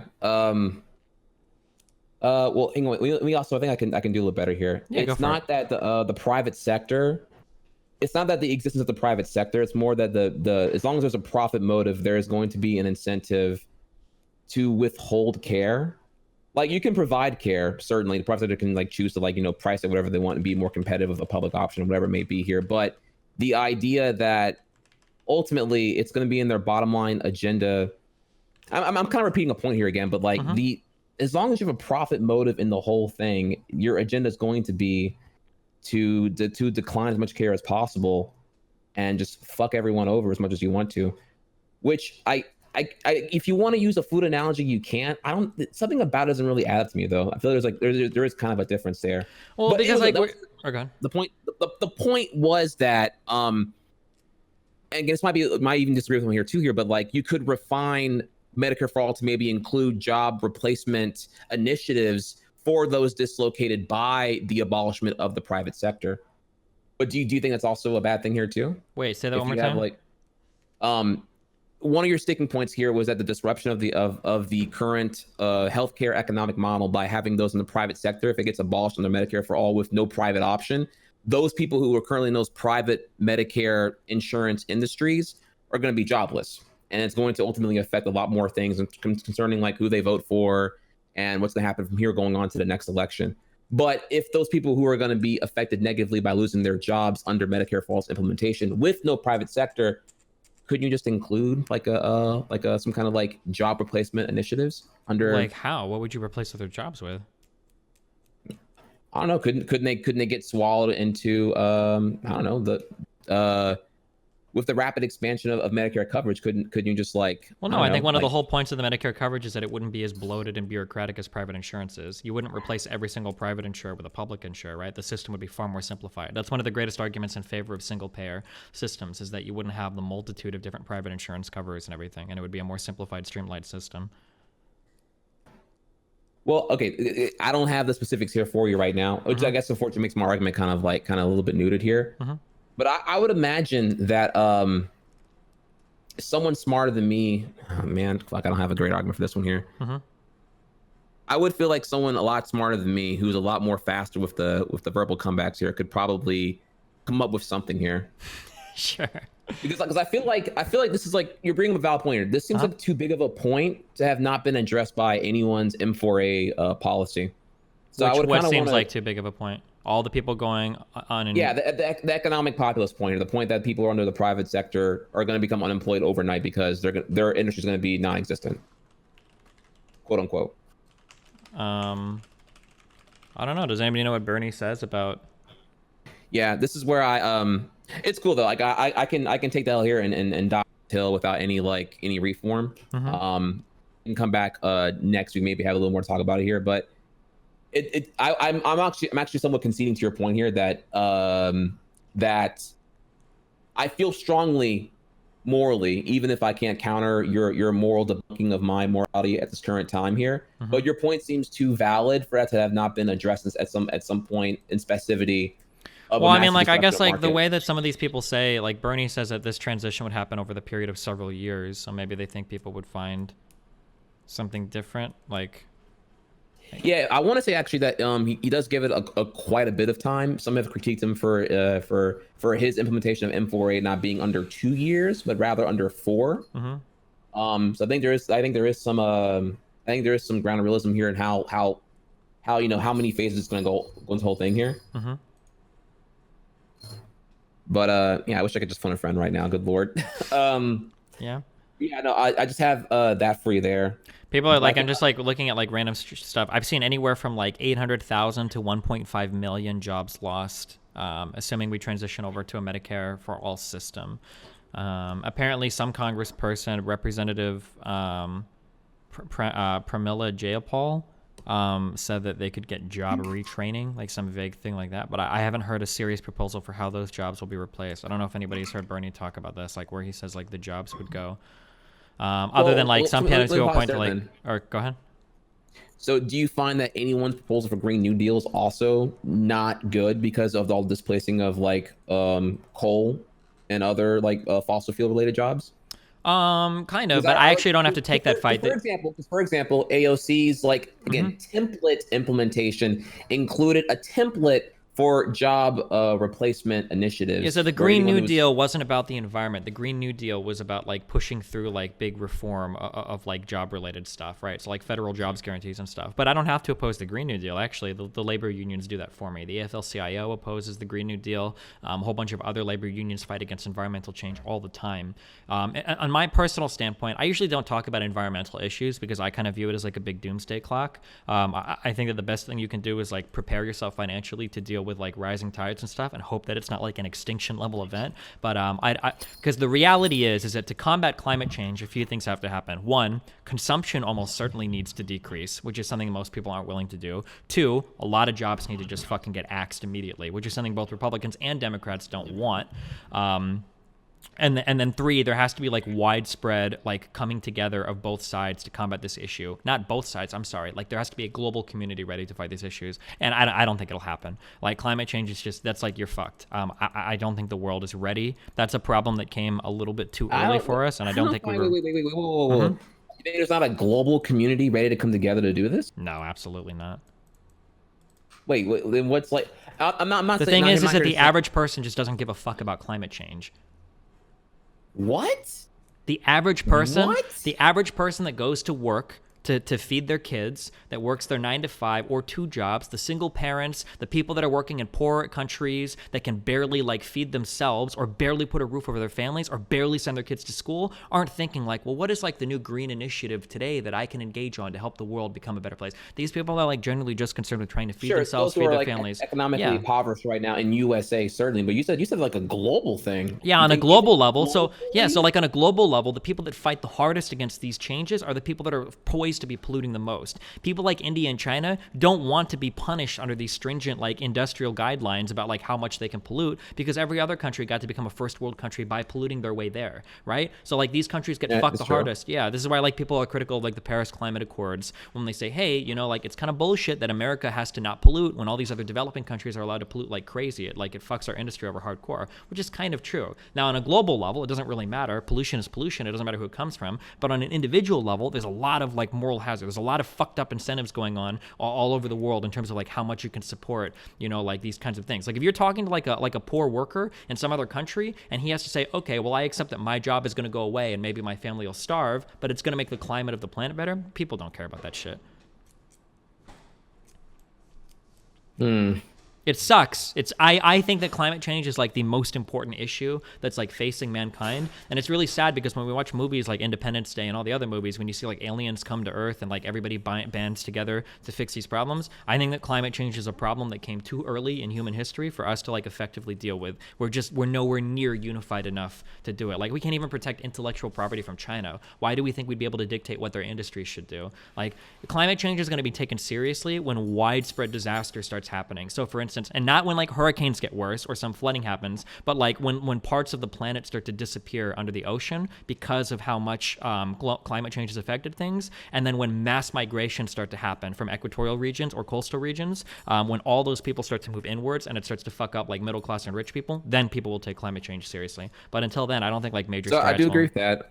I get that on a global scale. Things there will not be like some mass unification for advocacy for minimizing its impact until there is tangible damage done that will show you know, a catalyst for change. I do agree with when that, people in sadly, like which makes Miami me start sad. losing their $10 million fucking houses or some shit, or when people that live inland start to see all these poor fuckers that they hate because everybody hates poor people, especially middle class and wealthy people, when they start to see all of them come inland, then they'll be like, oh fuck, maybe we should do something about it. Now it might be too late at that point, but I mean like that's going to be when people start to pay attention to it. Just like how nobody gave a fuck about what happened in the Middle East or Syria until Syria fell apart and all those refugees started to come out. Now all of a sudden it's like, oh shit, the fuck, well, Middle East shit is fucking us up. Like we gotta either leave the United Kingdom like with Brexit, or now we need to look at like immigrants and shit. It's like, yeah, it would have been nice to pay attention to it before shit hit the fan, but that's just how people work, unfortunately, right?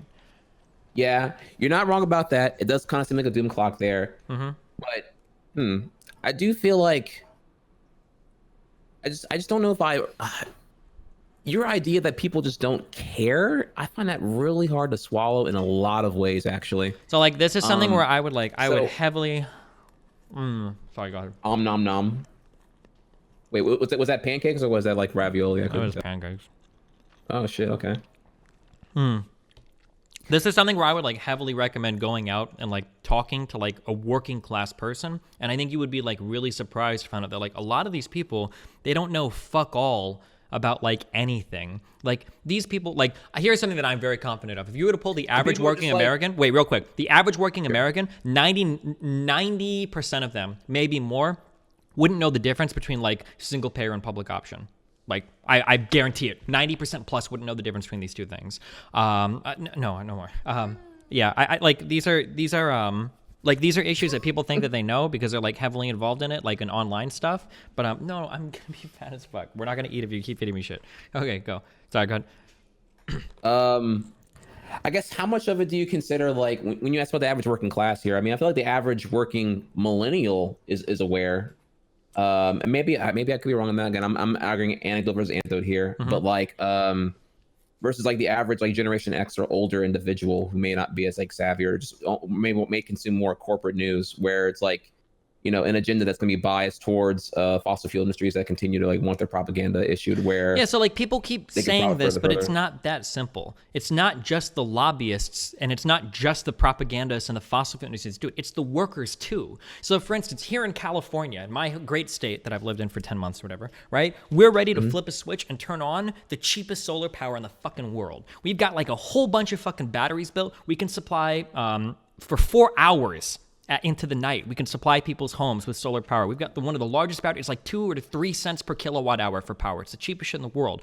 And guess who's standing in the way? The biggest people are the fossil fuel labor unions that are working down here. They've come out. They're heavily critical of the mayor, heavily critical of the local government because they don't want all of their jobs to go away. They're the ones fighting against it the hardest. We shut off, I think, like 3 fossil fuel plants recently, and people were freaking the fuck out over it. They were super pissed off about it, saying that the new solar plants were going to be unreliable, that the power wasn't going to work. Like these are, I mean, like, so what? Do they not care about climate change? Well, no, they probably just, it's not like an immediate thing, right? This is the problem with climate change, is that you don't feel its effects immediately, and that's why people aren't capable of dealing with it. Like for everybody that says, oh no, Destiny, really, everybody is able to deal with climate change if they thought about it. If that was the case, there wouldn't be a single fat person in the entire planet because people just wouldn't eat sugar so they wouldn't get fat. But the problem with getting obese, the same way the problem with climate change, is that it's a behavior that you can engage in that helps you for in the short term, and then in the long term it does damage, and naturally humans just aren't good at dealing with that kind of stuff. If the effects aren't felt locally, whether that's in space, so next to you, or in time, like in a very immediate sense, then the delayed like punishment is something that we just don't process well. It's why people get fat as fuck. It's why people don't go to the gym. It's why people make bad financial decisions. It's why people don't care about climate change. Like it's totally natural human behavior that's consistent with every other part of our lives, I think. So I'm not sure if California would be a shining example. I think California more personifies like the eagerness for an initiative to happen. I'm not sure if their execution of their initiatives is one that is like worthy of like using as a glowing example of where things can go well and right. Not only that, I just feel do you feel like the average person, Probably not here. The average person that hasn't heard about that the projection of the whole like the 12-year deadline. That would ICP be, like, or whatever? No, I don't think the average American has any fucking idea about that shit. That's only if you're like in internet politics. Like so most, just like in a bubble, everyone's just like, yeah, it's getting hotter. yeah, heat like index- the average person doesn't read like CNN articles or get on Twitter every day or read like subreddits and shit like about like politics. Like the average person just browses memes on Reddit. They go to school, they go to work, they take care of their kids. Maybe they turn on the TV at night and catch a little bit of news. But for the most part, the average person is super, super, super disconnected from political things. Yeah, I feel like that was a pretty big deal. In that case, I would want to critique further and say that yeah, like the reporting from I guess national news outlets and MSM and etc. is just like not doing a great job. If that was not like hyper big deal news, I guess I would say that. But I mean, I don't think people want to care about these like doomer topics at every moment of their lives. Like most people just don't want to think about it. Like I have to stop my consumption. I can't drive or fly or like have my air conditioner on as much because I have to like pay attention to some climate change issue. Not true. Whenever that one study came out, that 100 companies produce 70% of our bad emissions right now. So it's more demanding of like some kind of like overheading federal mandated change, whether it be a carbon tax or some initiatives done so we can. Wait, what's the point of that? Wait, what's the point of that stat? Oh, that you're bringing up your individual consumption as a guilt when in actuality it's 100 companies that are producing 70% of the bad emissions. Well, yeah, but are those 100 companies producing 70% of the goods and services consumed in this country? Because if so, you would expect that, right? It's not like there's just like 100 small companies in Arizona that are making all the pollution. These are probably 100 of the largest companies in the world that have millions of workers or tens or hundreds of millions of workers and consumers like affiliated with them, right? Or like, for instance, if those 100 companies are...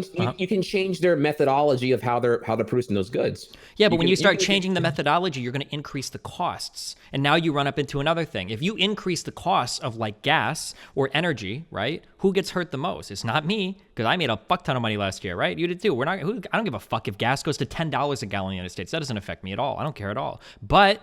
to the average guy that drives to work, right? When the price of gasoline jumps up hardcore, those are the people that get hit the worst. When you go to the supermarket to buy food and the cost of energy is increased, the people, those like the goods that are measured in that basket that the consumer pricing index measures, those are the goods that are hurt the most when you increase the cost of energy. And the cost of energy has to increase if we're going to combat climate change, right? Because fossil fuels and everything that are the cheapest to produce are the things that need to go first. So I mean, like, so the poor people get hurt the hardest in this without massive government subsidies, which means you need to start bringing in like more funding and taxation as well. And like, yeah, it's like, it's hard. Where's the problem with that? Where's the problem with that? I was going to say right there. Why can't we use like the government subsidies to just expand that program further and bridge that? Maybe they would be able to afford more if we didn't have this like toxic ass system where like the middle class disappearing and the poor remain poor and they're not just sitting here, making under 30K a year for half the American population. Yeah, I mean, I think it should. I don't disagree with that. But the difference is that I recognize that that's a hard fight.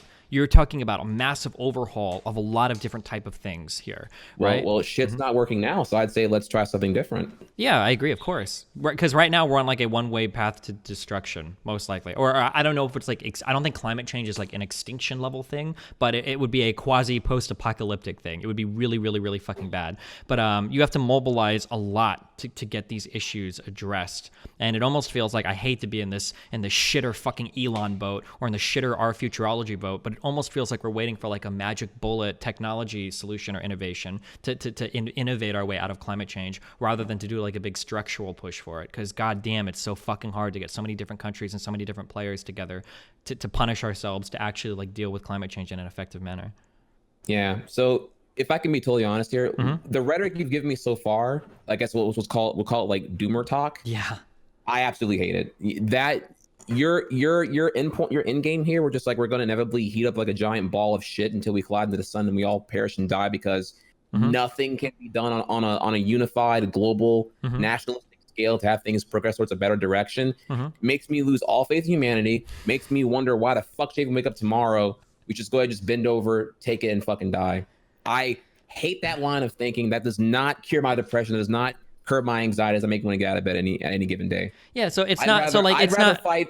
I don't like doomer rhetoric either. I don't think it's good, But I also don't like the pointless dewy-eyed optimism that doesn't get us anywhere either. So like the Bernie Sanders supporters that think that all of America is ready for a socialist revolution and tomorrow we're going to vote in like our new comrade Bernie and we're going to be like the USSR 2.0 and everything's going to be perfect and great. Like I think that that's equally worthless. Like what I think is necessary is a real politic, a very pragmatic analysis of the American system, of the worldwide system, and to say like, hey, this is going to be really fucking hard. If we want to do it, these are the steps we have to take, rather than just assuming the revolution is around the corner, comrade. Like we just need to wait for 1 or 2 more cycles, and even though we have no representation on any state level government or local level government anywhere, you know, tomorrow we're going to vote in the next like quasi-socialist figure that's going to fix everything.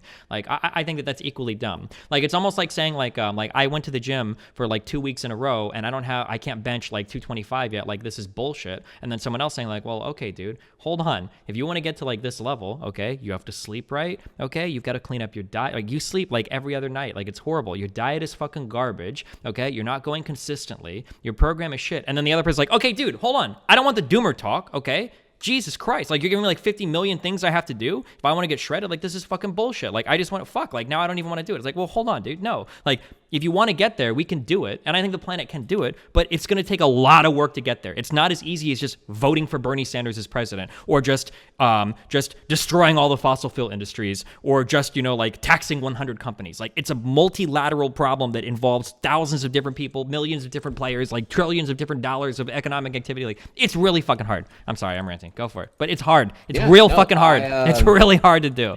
I wouldn't equate that leap of like all these steps required to get fit and work out as the same thing as I'm saying step 1, admit you want a revolution, then step 2, just make it happen. I totally understand. It's going to require a unified front. It would require, you know, years of effort. It's going to require a disruption of the power of lobbying, unification of amongst many people, different backgrounds, an effective communication campaign where I guess if the average working millennial right now who is like tired of not being able to afford rent, tired of having poverty wage, tired of having like I don't know, generally no actual greater influence on how all the things we're unhappy about right now not changing, being in the know. If for example, if what you're saying is true, that the average person doesn't even know about that whole 12-year 2030 projection where there's like going to be irreparable long-term damage to the planet if we don't get things changed now on the at minimum 50% reduction in all emissions produced right now from USA, et cetera, in the world. Yeah, then I think that message needs to get out a lot further here. I think that would happen more effectively under at minimum a Bernie or a true progressive presidency first. So I understand there's a lot of work coming in here, but I'm not a fan of the pessimistic stuff. So I get that. I don't have a counter argument to that right now. I'm just more telling you how I feel. So I do better here because I feel like usually I back off and say I'll research it later. Which to be fair, I haven't done a great job. I've been busy as fuck myself here. But like, I just like when people get really simplistic, then the solutions are shit, and then we just get into even worse and worse scenarios. That's what I hate. Like when I've looked at like some of the shit that exists in California because people don't want to take like a real hard look at like how to fix things. So like for instance, like how do we fix like the housing problem, right? This is something that actually does have like there's a good solution to this that nobody wants to do, and that solution is to zone more houses. But in order to do that, you got to say fuck homeowners, okay, and fuck people that have been living here, okay? Fuck all of your interests. Your property prices are going to decrease. Fuck you, suck it up, suck a dick, and fuck off, and build more fucking houses. But every single person that already has property in California is motivated against that. No, I don't want you to build more property here. You're going to decrease my home prices, right? So what do we get instead? We get these bullshit things that even AOC is advocating for on a national level, things like rent control, right? Things that don't work anywhere, right? Or like cooperative housing and all this shit, right? Sweden even has like these massive fucking places for people to live, and there's like a 10-year wait list, right? It's like what, like fucking 10 years, Melina? If you want to get like an apartment in Sweden, aren't you on like a 10-year wait list to do that? Like you sign up when you're 18? Like it's fucking insane. Like these aren't good ways to combat these problems. And people that act like we can have just the simplistic solution, like, oh, well, let's just make it so you can't include the cost of rent or you can't increase it. Now the problem's fixed. Like, well, no, dude, it's way fucking harder than that. I'm not trying to be a doomer. I'm just trying to be pragmatic, okay? I love you though. All right, okay. That's cool. Actually, well, let's go into so then when it comes to rent control, so can we at least agree that right now our current system is not good? Do you find that our current rent system current for rent? As in, yeah. There's not many like protections for renters. No, there are so many protections for renters. Renter protections in the U.S. are pretty crazy. Like, or at least in the places that I'm familiar with, like you can't. What is it? And where's Dan at? Isn't it like 2 months to get kicked out of like a place you live in? Like if you start like fucking up, they're like renter protections are pretty good. Now, if you want to talk about like availability of housing or cost of living, like those are like valid things. But like just like specific renter protections are usually like pretty decent. Yeah, it's like 6 months in some places. Like But like I mean like there are housing problems in the U.S. for sure, of course, that need to be fixed. Yeah. Sorry, go ahead. Okay. Because actually there was I hate that, man, we were derailing so hard here. It's okay. I'm sorry if we were supposed to like do other shit at this point. That's fine. Derail the fuck out of it. Let's take a quick thing here now. Are we do you want to keep going? Because we're fucking go for it. Just go. Fucking go. Keep going. Fucking keep going. Well, because actually today I was okay. So if I had more time, I actually really wanted to read. I'm gonna link it here in DGG for you. But Bernie actually announced today. What does he call it style here? A housing for all bill. I actually wanted to read it and bring it to you and discuss it, but I didn't get a chance to like do that before I came live today. But apparently it includes some stuff here. I think he says that there's going to be like a rent control, a rent control amount that's like tethered to cost of living or some shit. Or yeah, inflation. cost of living or like or GDP from a certain region. If you can make like a regionalized GDP thing or whatever. Fuck, I wish I remember where's the nitty gritty at this damn thing. I guess there's obviously no nitty gritty because you have to read the whole damn thing to figure out what the whole thing is going to be actually. But fuck, what's I gonna say about that? That's more like a matter of fact thing. He kind of brought up the small world here that was the thing. Sure. There's like, if you want to talk about like building new houses, I'm 100% in favor of that. Japan is, as far as I'm aware, the only country that does it aggressively enough, where you basically come in and you say, sorry, homeowners, get fucked. We're building more houses. Like that's it. But like this, like, rent control is bad. It just doesn't work. It's horrible. Sorry, go ahead. Okay, well, let me pause there then. So the one thing you brought up in particular here was the fact that the current existing property owners, their property value will lower if we saturate the market with more housing, right? Because then there's more competition to stay somewhere, et cetera, right? Do you find if that was like a reason why you're opposed to the expansion, are you opposed to the expansion of housing there, or are you just saying more that that's what rich people are going to say because they're currently that's what everyone is going to say, rich, middle class, and lower class. I think more housing is crucial. Now, to be fair, I don't own a house here, but yeah, you absolutely should have more housing here. But everybody is incentivized against it. That's the problem. The homeowners are all incentivized against it. And the landlords too. Everybody that owns property is incentivized against making more property. That's why we get these horribly stupid fucking things like Prop 13. When you say that it lowers, like okay, let's say hypothetically I'm a homeowner in California, I have a house, right? Sure. The expansion of housing happens here. My property that was worth, let's say, like, 500K would reduce in value literally. Is that what you're saying? Yeah, so like here's some bullshit, right? Do you know what Glendale is? Glendale is that's a territory in California, right? Yeah, territory. It's a city, right? You don't know fuck all about it because nobody does, because it's whatever. You know what the average cost of rent is here? It's $2,600 a month, right? So I pay $2,700 a month for my 1-bedroom loft. Why is it that I can go outside, walk across the street, and see single fucking family houses here? Bulldoze this bullshit and build some goddamn fucking socialist fucking housing things. I want like 7,000 unit fucking apartments should be built in this place. There is no fucking reason why we should have single family units houses that are zoned here in this fucking state, or at least in this LA area. It's ridiculous. There is no reason. Rent here should not be that high. But if I was proposing that, guess who's going to oppose it? Every single person that owns a home over there. Well, they're all going to get fucked because maybe there's a $700,000 piece of shit house that you bought. You took out a loan on it. You took out a mortgage on it. And now I'm going to zone fucking, 17,000 more units in the same city. Well, guess what's going to happen to the cost of your property? It's going to massively decrease. Or guess what's going to happen to the people that took out a loan to build my apartment complex? They're not going to be able to charge $2,700 a month anymore. The rent is going to have to fall because this property value is going to massively decrease. Like, everybody is incentivized against it. And so nobody wants to tackle the issue. So instead we slap on like shitty band-aids like rent control that don't help anybody at all and just fuck over poor people even more. And it's like, yeah. Okay. Pause there. So could we do the reverse band-aid? Could we like have it happen so that the consumer could not get totally fucked on the whole rent rate and benefit the property owners, the top people here? How could the consumers not get fucked? What do you mean? Okay, so yeah, so you're saying like, okay, so the property tax will go down. So the people who already own houses, people who are the landlords who build the properties that have these rent controlled apartments or whatever, they get fucked over.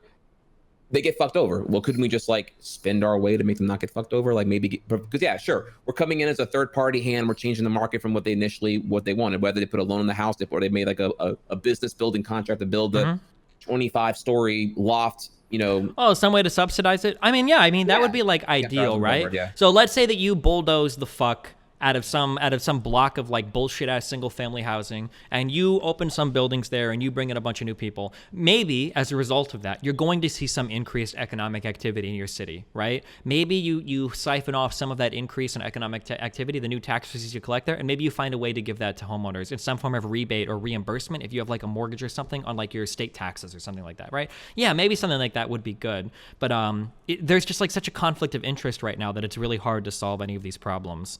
Right. And then also like some people's like expectations are super fucked too. So like so we have something in California called Proposition 13 that makes it so that you can't increase like the property taxes on a unit to match like what it's actually worth. Because what would happen is people would buy a house and the value of that house would increase so much that they weren't able to pay taxes on the house anymore, right?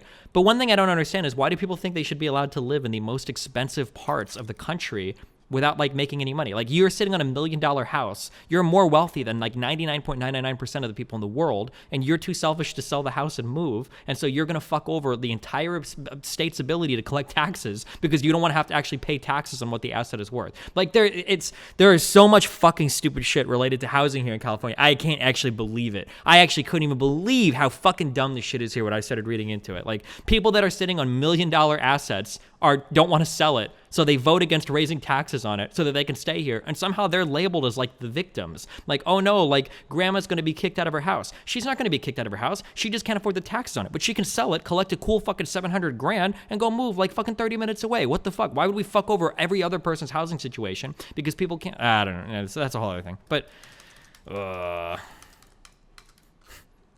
okay, so there's you brought up that.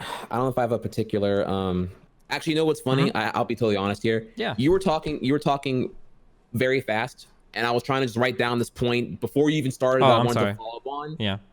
I would, if I had to be totally honest here, I'd have to ask you to repeat that again so I can contribute to the argument. I don't want to pretend that I heard that. No, that's fine. There's just a lot of bad policies that just don't fix anything, and they favor people. Like, for instance, like rent control. Like, who does rent control help?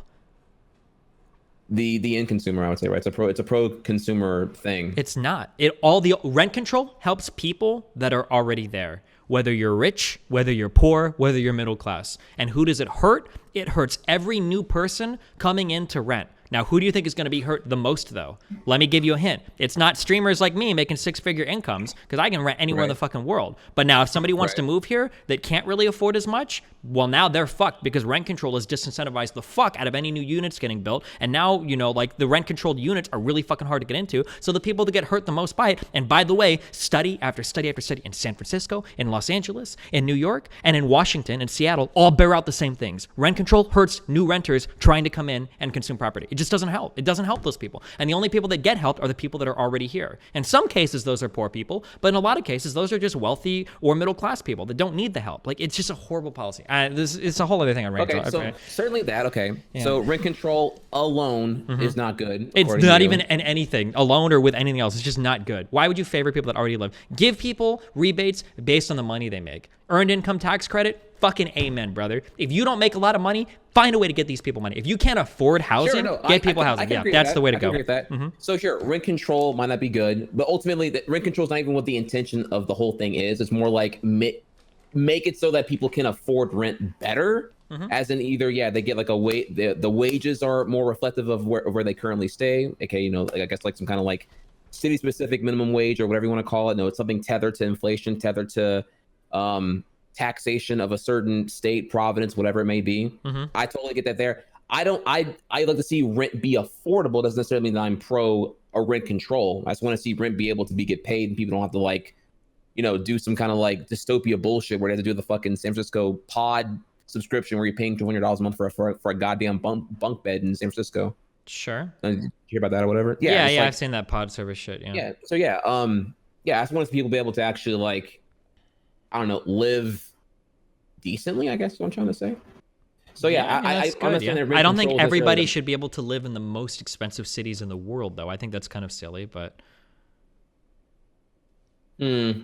Well, okay, so let me pause that one there because the thing I wanted to get to was here. So the where does it end then? Like where does madness end? Like if people who already have property values intrinsic to the current demand of the market are going to forever be opposed to change, then what happens? What The changes? government steps in and says, fuck you, dog. We're zoning more fucking houses and suck my dick. That's what the government has to do.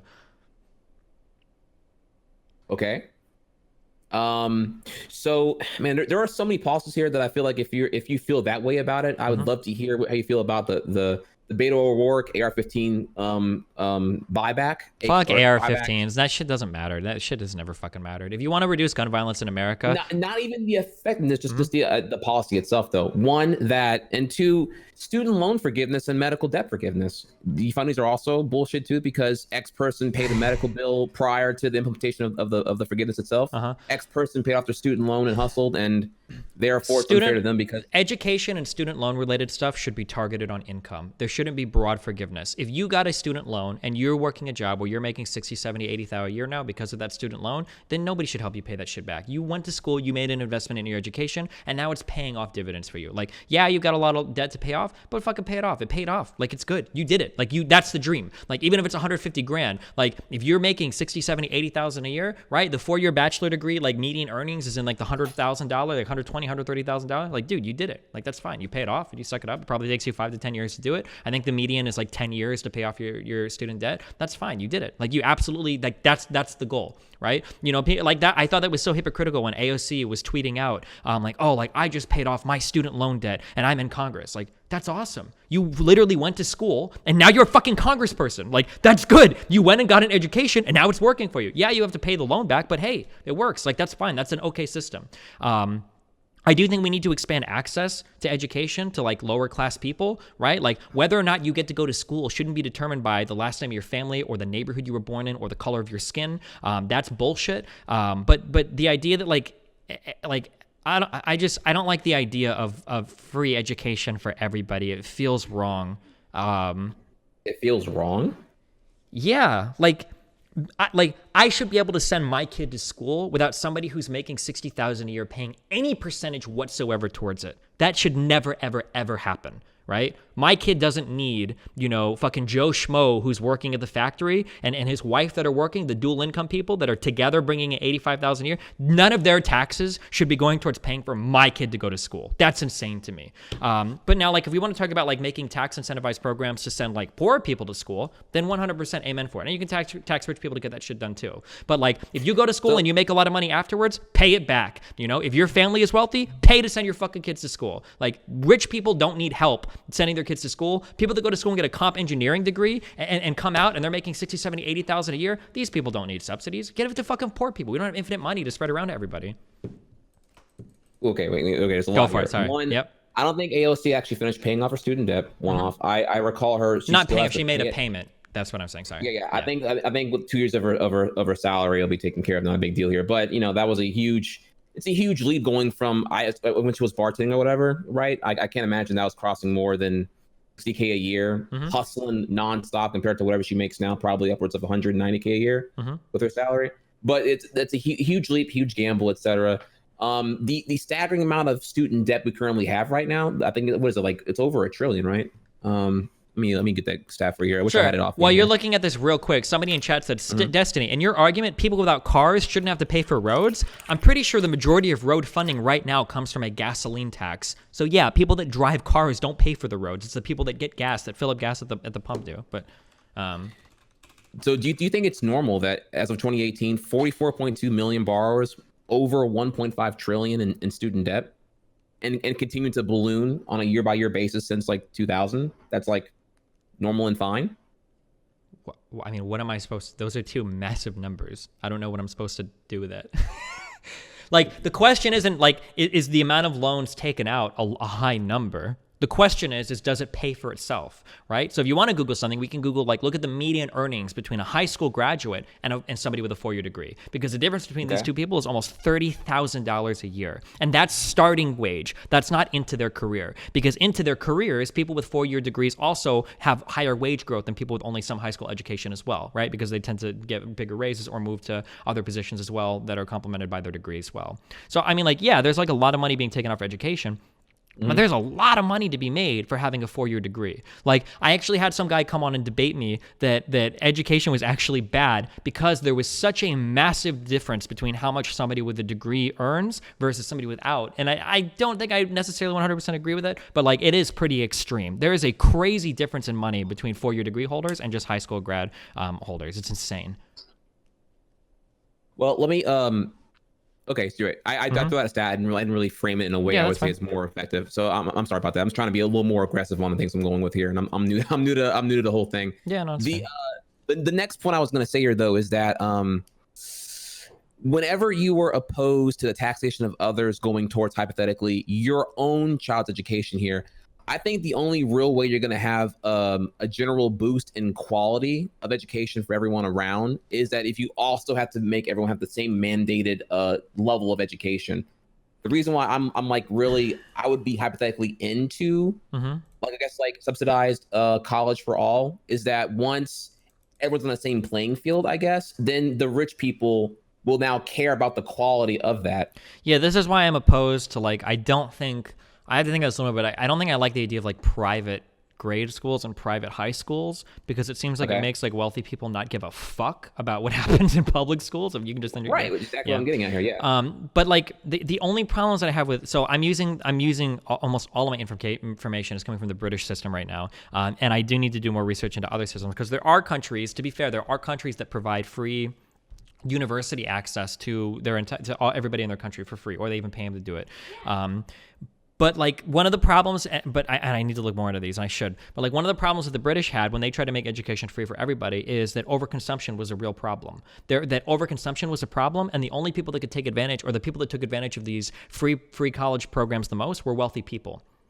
And the two problems here are, one, if everybody can go to college for free, now like you have like way more students per teacher. The quality decreases, right? When you've got 40 kids in a classroom instead of 20, or 300 in an auditorium instead of 150, depending on what kind of class you're talking about, right? Like the quality of the education decreases because so many people are trying to consume it now, and they're not bringing in any additional money because there wasn't enough government funding for it. So that's the first problem. And then the second problem was, if you make education free for everybody tomorrow, who's going to go run and get free education? It's going to be middle class kids. It's not going to be working families or poor people, because these are people that already have to work to take care of their families, or it's people who can't afford to just not work for 4 years and go get a degree. So income inequality, or rather education inequality, grew in the United Kingdom when they had free education. It wasn't until they made it so that wealthy people still had to pay for it, and then they just gave like loan subsidies and stuff to poorer people, that they actually saw that inequality decrease, because people having to pay for the education brought more money into the system, so schools could afford to like expand and hire more teachers, and the quality didn't decrease. Sorry, I'm throwing a lot at you right now.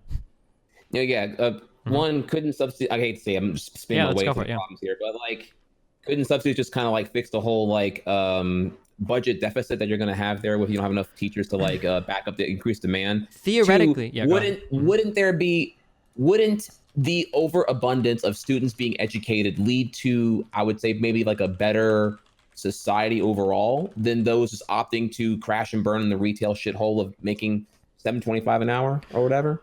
So like for the first one, like, yeah, if you can fund everything, then yeah, that would be good, but that's hard. You have to fight for that funding. Like that's still like, these are battles that have to happen. And like, if you can get wealthy people, so like people like me, right? How much easier would it be if everybody who's really rich just has to pay for their kid to go to school? That's funding that you don't have to fight for in your public budget now, right? So like not making it universal and making middle class and at least wealthy people like pay for the education is more money coming in from the outside to fund your system, which is good.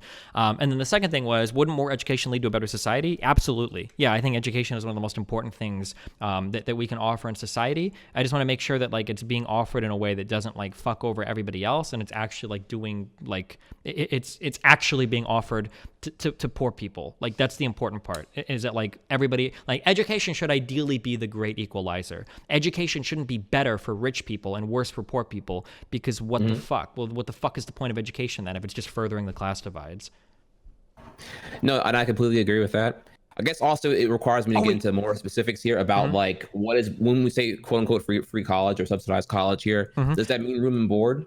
Yeah, I believe it does. In the UK, because that's a big difference there, right? Because when you say that like the working family wouldn't go out or whatever, like sure, families and parents probably too far gone, but I would say for a lot of people who may be under the age of 30, if you can get free room and board to like actually invest in yourself and better yourself for the market when you can go back in after being post degree, like you cited earlier, I wouldn't see how people wouldn't leap on that actually. If you're able to be given like I guess like an investment in the American people and be given a bailout to be able to better yourself. Because not everybody has like the brain to make that decision. Like these are attitudes. Like when you're poor, right? Like you're kind of told that like when you graduate high school or whatever, assuming you don't make it into college, you're going to work a shit job and that's just what you're expected to do for your entire life and that's it. When you're middle class or wealthy, right? You go to high school, then you go to college, you play some football, you go to frats. Like people are given like totally different expectations. The class that you're born in the United States is levied with it a whole bunch of expectations that are placed in the rest of your life, right? So like if you all of a sudden make a whole bunch of money freely available to poor people, middle class people, and wealthy people, like the average poor person might not think they don't have like the mind because they haven't been like told this their entire lives, like the wealthy people and the middle class people. They might just think like, oh yeah, I'm gonna go to school and like better my life and better my education and do all of that, because it's not what they just haven't been given that like their whole lives the same way that like wealthy and middle class people have. It's kind of like right now, like if we're at the stall then, because I feel like here, like if I were to not the case, if I were to give $10,000 to a wealthy person, a middle class person, and a poor person in the United States right now, right? The wealthy person would probably invest in some index. The middle class person would probably do some renovation on their house, right? So the wealthy person is getting returns on their money. The middle class person is at least increasing the value of an asset, and a poor person is probably going to buy like a fuck ton of dumbass shit. They're probably going to like get a TV. Maybe they'll invest in something that helps a little bit, like some kind of related stuff to a car or whatever. But like financial literacy of poor people is really bad for a variety of reasons, largely tied to class, right? If you're poor, chances are your parents are poor, chances are your education is shit, chances are that the only financial stuff that you're hearing is insanely fucking predatory. So people like credit cards or payday loans or other people that are trying to capitalize on your misfortune, right? Like people just don't have, people aren't equipped to deal with like large sums of money or opportunities like free education, like the same way that everybody else is, just by virtue of like how they've been brought up. So it seems like a really toxic generalization, because forgive me, correct me if I'm wrong here. Yeah. People are not financially illiterate when they're in the low class. I think that's a fair point here, because I think it's not a reinforced vital point of our American education system right now to be taught these things. I agree with that. But that once they're poor and stupid, they're too poor and stupid to ever get out of being poor and stupid. Yeah, you can be, absolutely. So why ever bail them out? Well, because we have to try, because these are for no other reason, because these are like our fellow fucking American citizens. One, two, because just because you're poor. So the outlet of better education would be like a way to make that happen. Why would we just forever? Because they're poor and stupid, we don't do anything about it. Because they're poor and stupid, we don't do anything about it. Well, why not improve the education and so they become less poor and stupid? Because it's not just a matter of making college free and saying, there, go get it.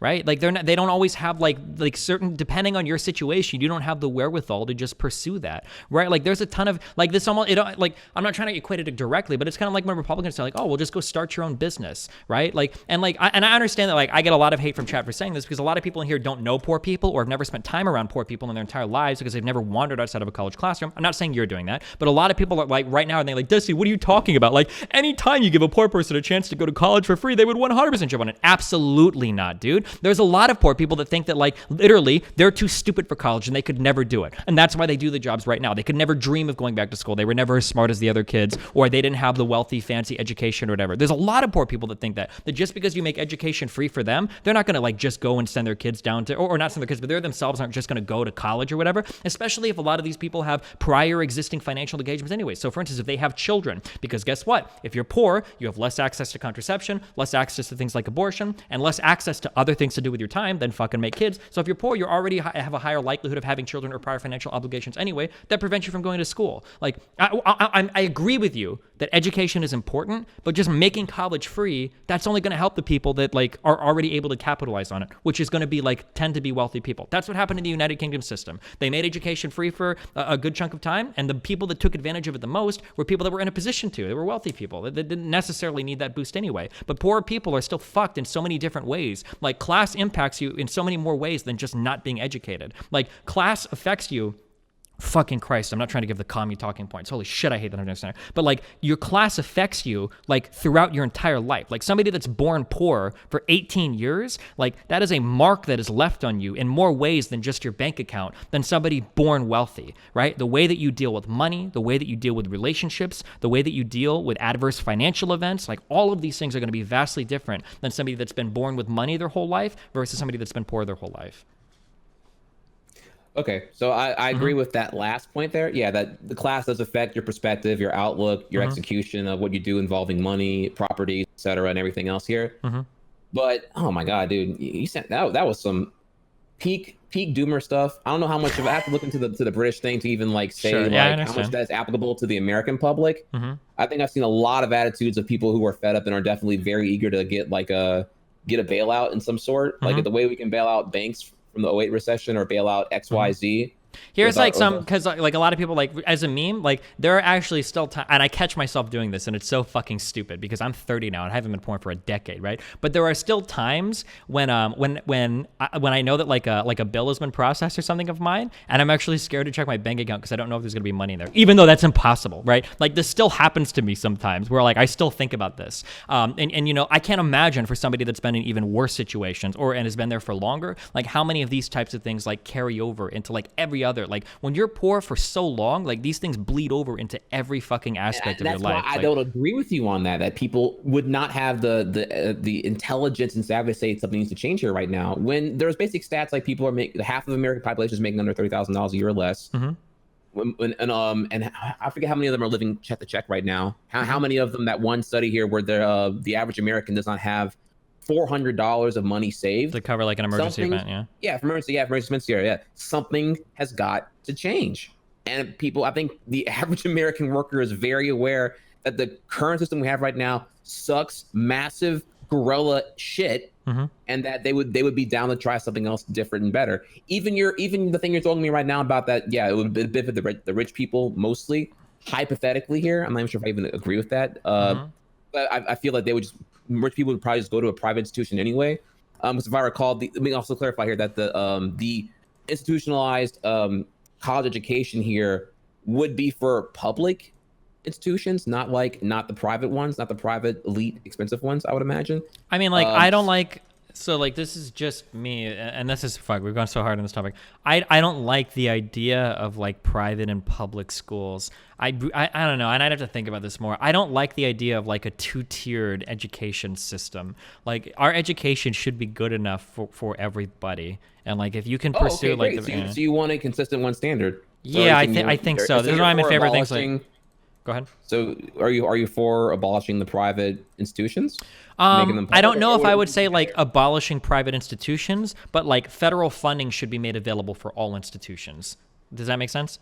So like if we want to run public schools and private schools, that's fine. But like the pool of money, kind of like single payer health insurance. Like if you want to have single payer health insurance, then fuck it, fine. But I don't know if every single hospital should be publicly owned. Like there should still be probably public and private hospitals, but the pool of money that funds them, I think should be the same. Okay. I don't like the idea of like two-tiered education systems. Like if our education system sucks, I want wealthy people to hurt too. Like they need to be motivated just as much as a poor person does to like fix this shit. I didn't see that coming from you, actually. I'm surprised to hear that. Why? I don't know, you'd expect some more capitalistic shit from you usually. Just like, I don't know. No, this is the problem. Like this is why I'm not married to capitalism or socialism. I think we should look at outcomes. But like, so for instance, like people look at the USSR and they talk about like, oh, well, at least the USSR could provide healthcare. Bullshit. Their healthcare was two-tiered as fuck as well. They couldn't afford to give the best medical treatment to everybody. So the people that had extra money to pay off doctors, or the people that were in with certain political parties or the political party, were able to get preferential treatment that other poorer people that didn't have these same types of favors. I think they were called blots in the USSR system, when you had like a list of favors and shit that you'd owe or receive from people or whatever. Like it was a two-tiered system as well. The idea of like two-tiering like crucial life systems like education or healthcare is probably not good. Like whatever system you offer should at the very least, like the baseline should be like at a very, very, very high level. For a country like the United States, we have a lot of fucking money here. There shouldn't be shitty education. Agree. Yeah, sure. Awesome. No, yeah, that's actually great. I completely agree with that. Okay, wait. Now, when you said federal funds should be available to, can you clarify that a little bit for me here? You're saying that federal funds should be available to private institutions and schools like that. In what fashion to like at like on like an annual distribution basis to better their schools to remain competitive with the quote unquote public ones that also get the same funding here, or like, or So like, are you here's what I'm that, saying. When I'm or are you saying that the federal student loans should be also readily available and applicable to be applied to private institutions as well? saying, Like I like, if said, everybody gets money to go to school from like the federal government for student loans or some shit, then like those student loans should work on public or private schools. But like, basically, what you want to disincentivize at the end of the day. So someone in your chat said, that's the dumbest shit I've ever heard. I'll have my children privately taught by dedicated professionals if I have the resources for it. These types of people shouldn't have I don't think you should have the option to do that. If our education system sucks, everybody in the United States should be trying to figure out how to solve that. I don't want there to be a shitty education system that rich people can kind of get around. And it's like, fuck it. If you fix it, you fix it. If you don't, whatever. At least my kids are taken care of. Like, the education system should work for everybody. Like, it's fucking education. This is supposed to be the one thing in society that if a kid tries his hardest at, he can make it just as far as anybody else. And right now they can't. Like, fuck. Like, even in like my city, right? I had to move my kid to a different school district so that he could go to a better school because the public schooling where we lived initially was fucking shit. Like, because it was a poor area. Like, that's bullshit. That it's public. Like, what the fuck? Yeah, I agree that. I think we had this talk prior to that. I agree with you on that one. That is shit, and that the property tax should be like how property tax works. How property taxation works to only benefit the local area and not the entire state. Continues just to make the inequality of certain education. I guess education deserts a problem. But we've already talked about before, though. Not to mention the fact that, like, so like for my private high school, because I might send Nathan to a private high school because I really liked mine. His tuition would be $15,000 a year, right? And I'm willing to send him for a private high school. Yeah, and I'm willing to send him there. But imagine, because I think my high school, Creighton Prep, if every student is paying $15,000 a year, right? If wealthy people like me are willing to pay that amount to send our kid to school, well, fuck, dude, I could put that money into the fucking public education system. Like, holy shit, like all of that money that goes towards that private education, what if that was just going into the public system to make education better for everybody? And when education is better for everybody, it's better for everybody. Like, it's a cyclical thing too. Like, part of the reasons why you send your kids to private school isn't just because the education is better. It's because the students there are better educated as well, right? If you send your kid into a classroom with a bunch of people that are like focused on their education, he's going to be more focused on his education, right? Like, it helps everybody. Like, it's got a hugely positive feedback effect to it as well. Yeah, I agree. I agree that the median standard for a lot of things should be better, and that perhaps taxation or subsidies could help make those things better. Again, I'm giving a generalization right now provided here, but how the specificity of how those things are executed to fund those things, I think is like, it can be specified and figured out in detail eventually by somebody, certainly. I'm not qualified to give that debate a chance right now, but because I saw one guy in your chat. We're gonna bring up chat points here. One guy in your chat just called me like the money tree memer, and I'm like, no, obviously I get that money has to come from somewhere here, but at the same time here, the taxation upon the wealthy right now is at a comically all-time low, and that there's a lot of missed revenue that can come from a lot of basic things. Even something as trivially simple as like legalizing marijuana, having a tax at a 15% nationwide rate would bring in like, fuck, I wish I remembered the amount. Probably a lot of money. Yeah, I want to say somewhere around, like, I could be wrong. I won't throw out a number of bullshit. I want to give you numbers for closure, but like, I think approaching 10 billion.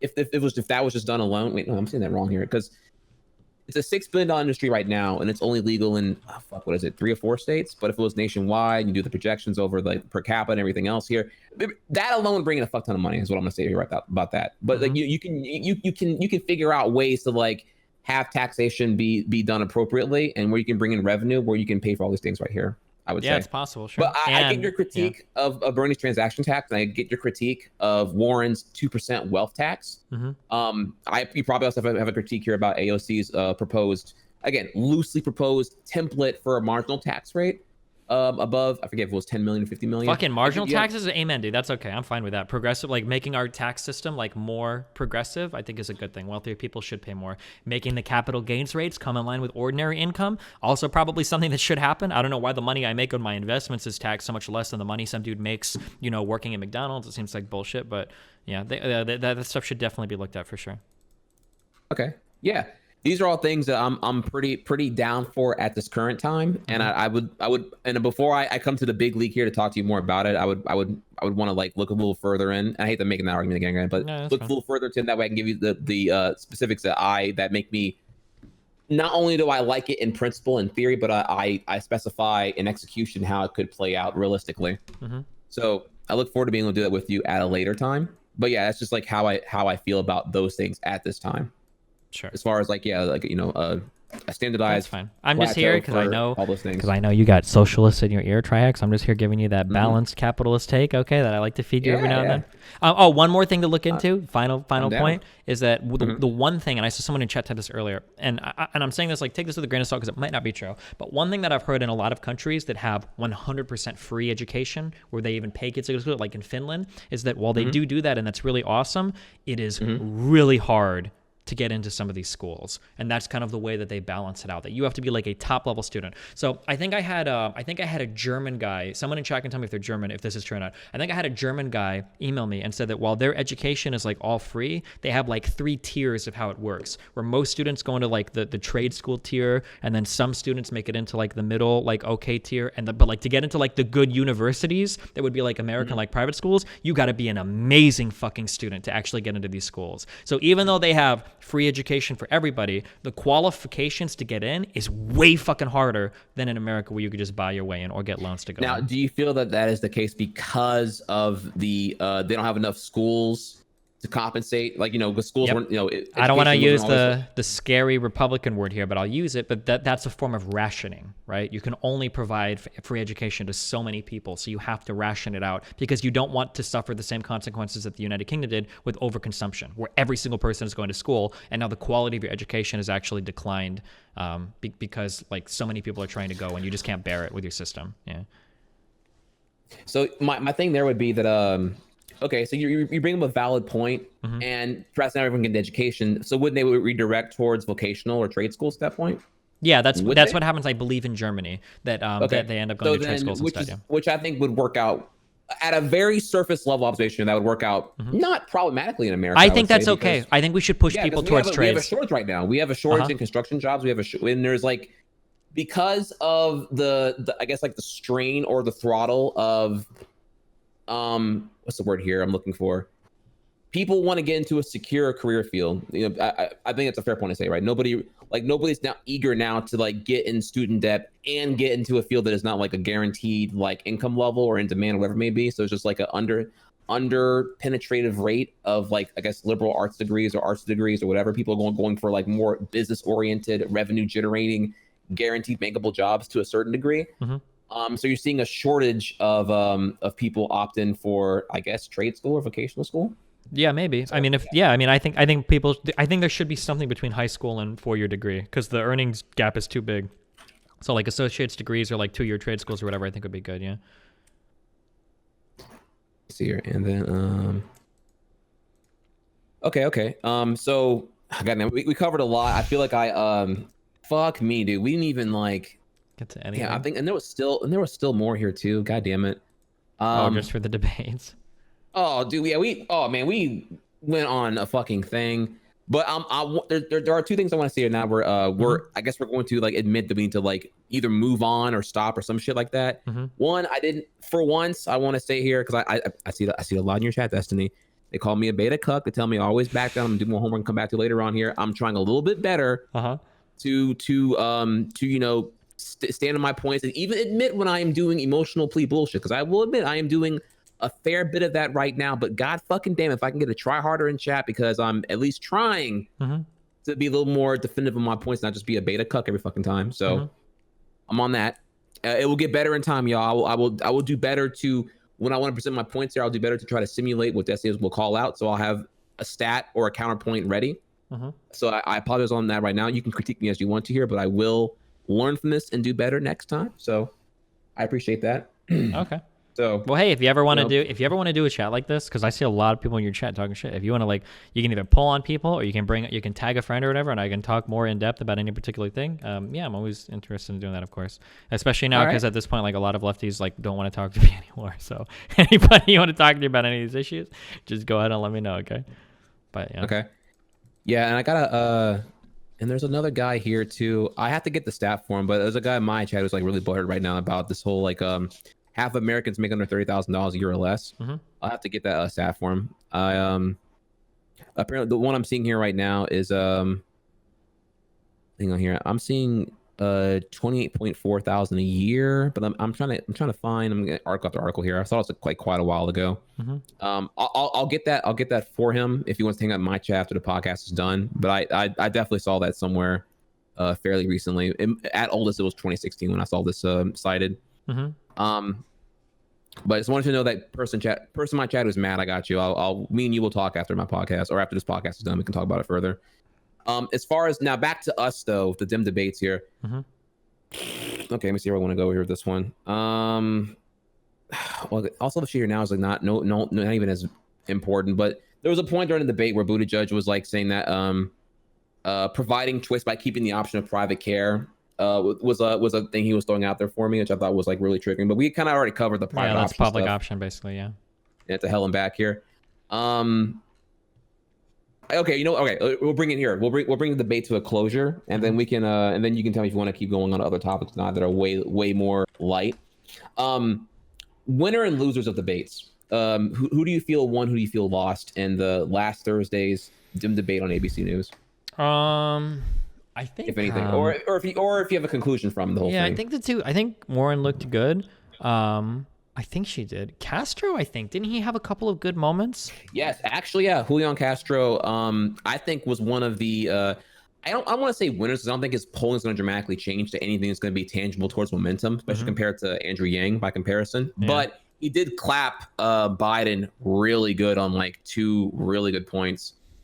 Yeah, I don't remember. So I don't remember either. To me, the definitive loser is definitely Biden. I think Biden like dropped the ball really hard here again. And then the ones who came out the most here, I'm not sure really anyone beyond Julian. I think probably Julian and Yang, because Yang up. Julian did get some headlines here. The rest, I feel, it was kind of like the moderation didn't really lend itself towards anyone else really shining. Like it was a lot of the 4% and lowers talking a lot. Like if you didn't, I don't know if it was surprised me actually. You know, Cory Booker had, was it either the highest or the second highest amount of talk time? And I don't remember a fucking thing he said that I thought really resonated with me at all. It was just a lot of like flowery word salad nonsense. Yeah. So I don't know. I feel like it was to be totally honest here. If I can, I hate to say this actually, it was boring. It was very very boring, the entire debate. Yeah. So if me and you were bored, I don't know. Like I said, I don't know if you should say you're bored too or not. But like, if me and you were bored, I can only imagine the average American probably just like piecing out within like 35 minutes. Maybe, a 3-hour debate. Yeah, I don't know. I wonder what the viewership was like if it was posted anywhere. But yeah. Okay. So with that out the way here, would you? So we still have like we have 2 noteworthy Twitch bans and some context into.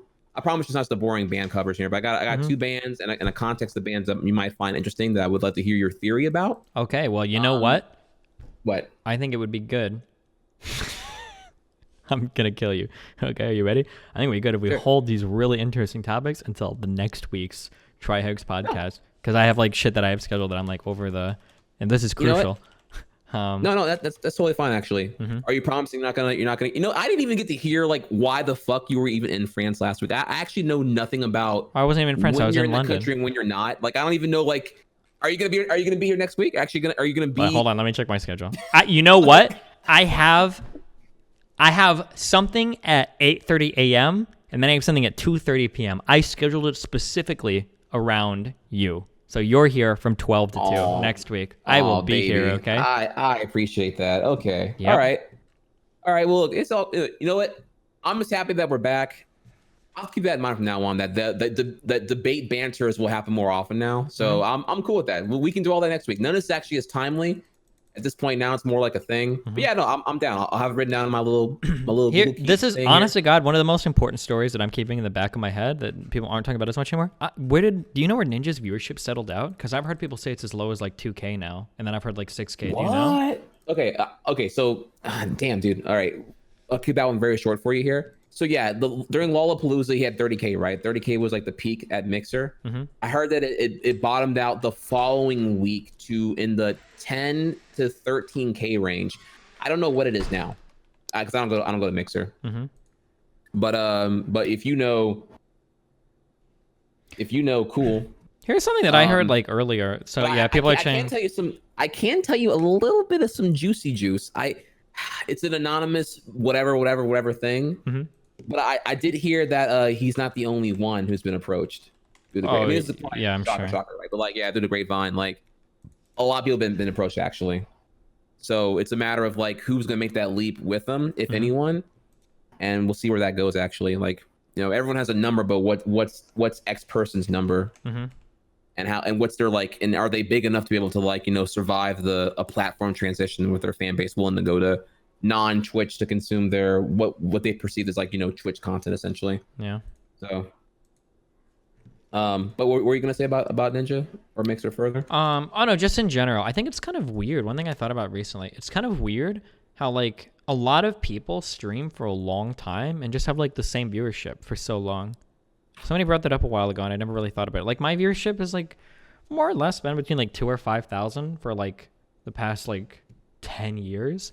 Or like maybe like 8 years. And there are other really large streamers that are pretty similar. Like I think Asmongold for quite a while was between like 5,000 and 20,000 views for like years. Although recently, obviously with WoW Classic, it grew. Lyric has been streaming since like 2015, and he has around like 15 to 25,000 for years. Summit has been around like 15,000 to 20,000 for like years. Like, yeah, that's kind of like, I don't know. It's really interesting to me that somebody can like hold on to like about the same viewership for like a long time. And I would say it's noteworthy because what happens there, I think, is like when you stream, when you do a consistent level of quality of content for enough long period of time, when quality meets duration of time, you literally penetrate your audience's like daily habit.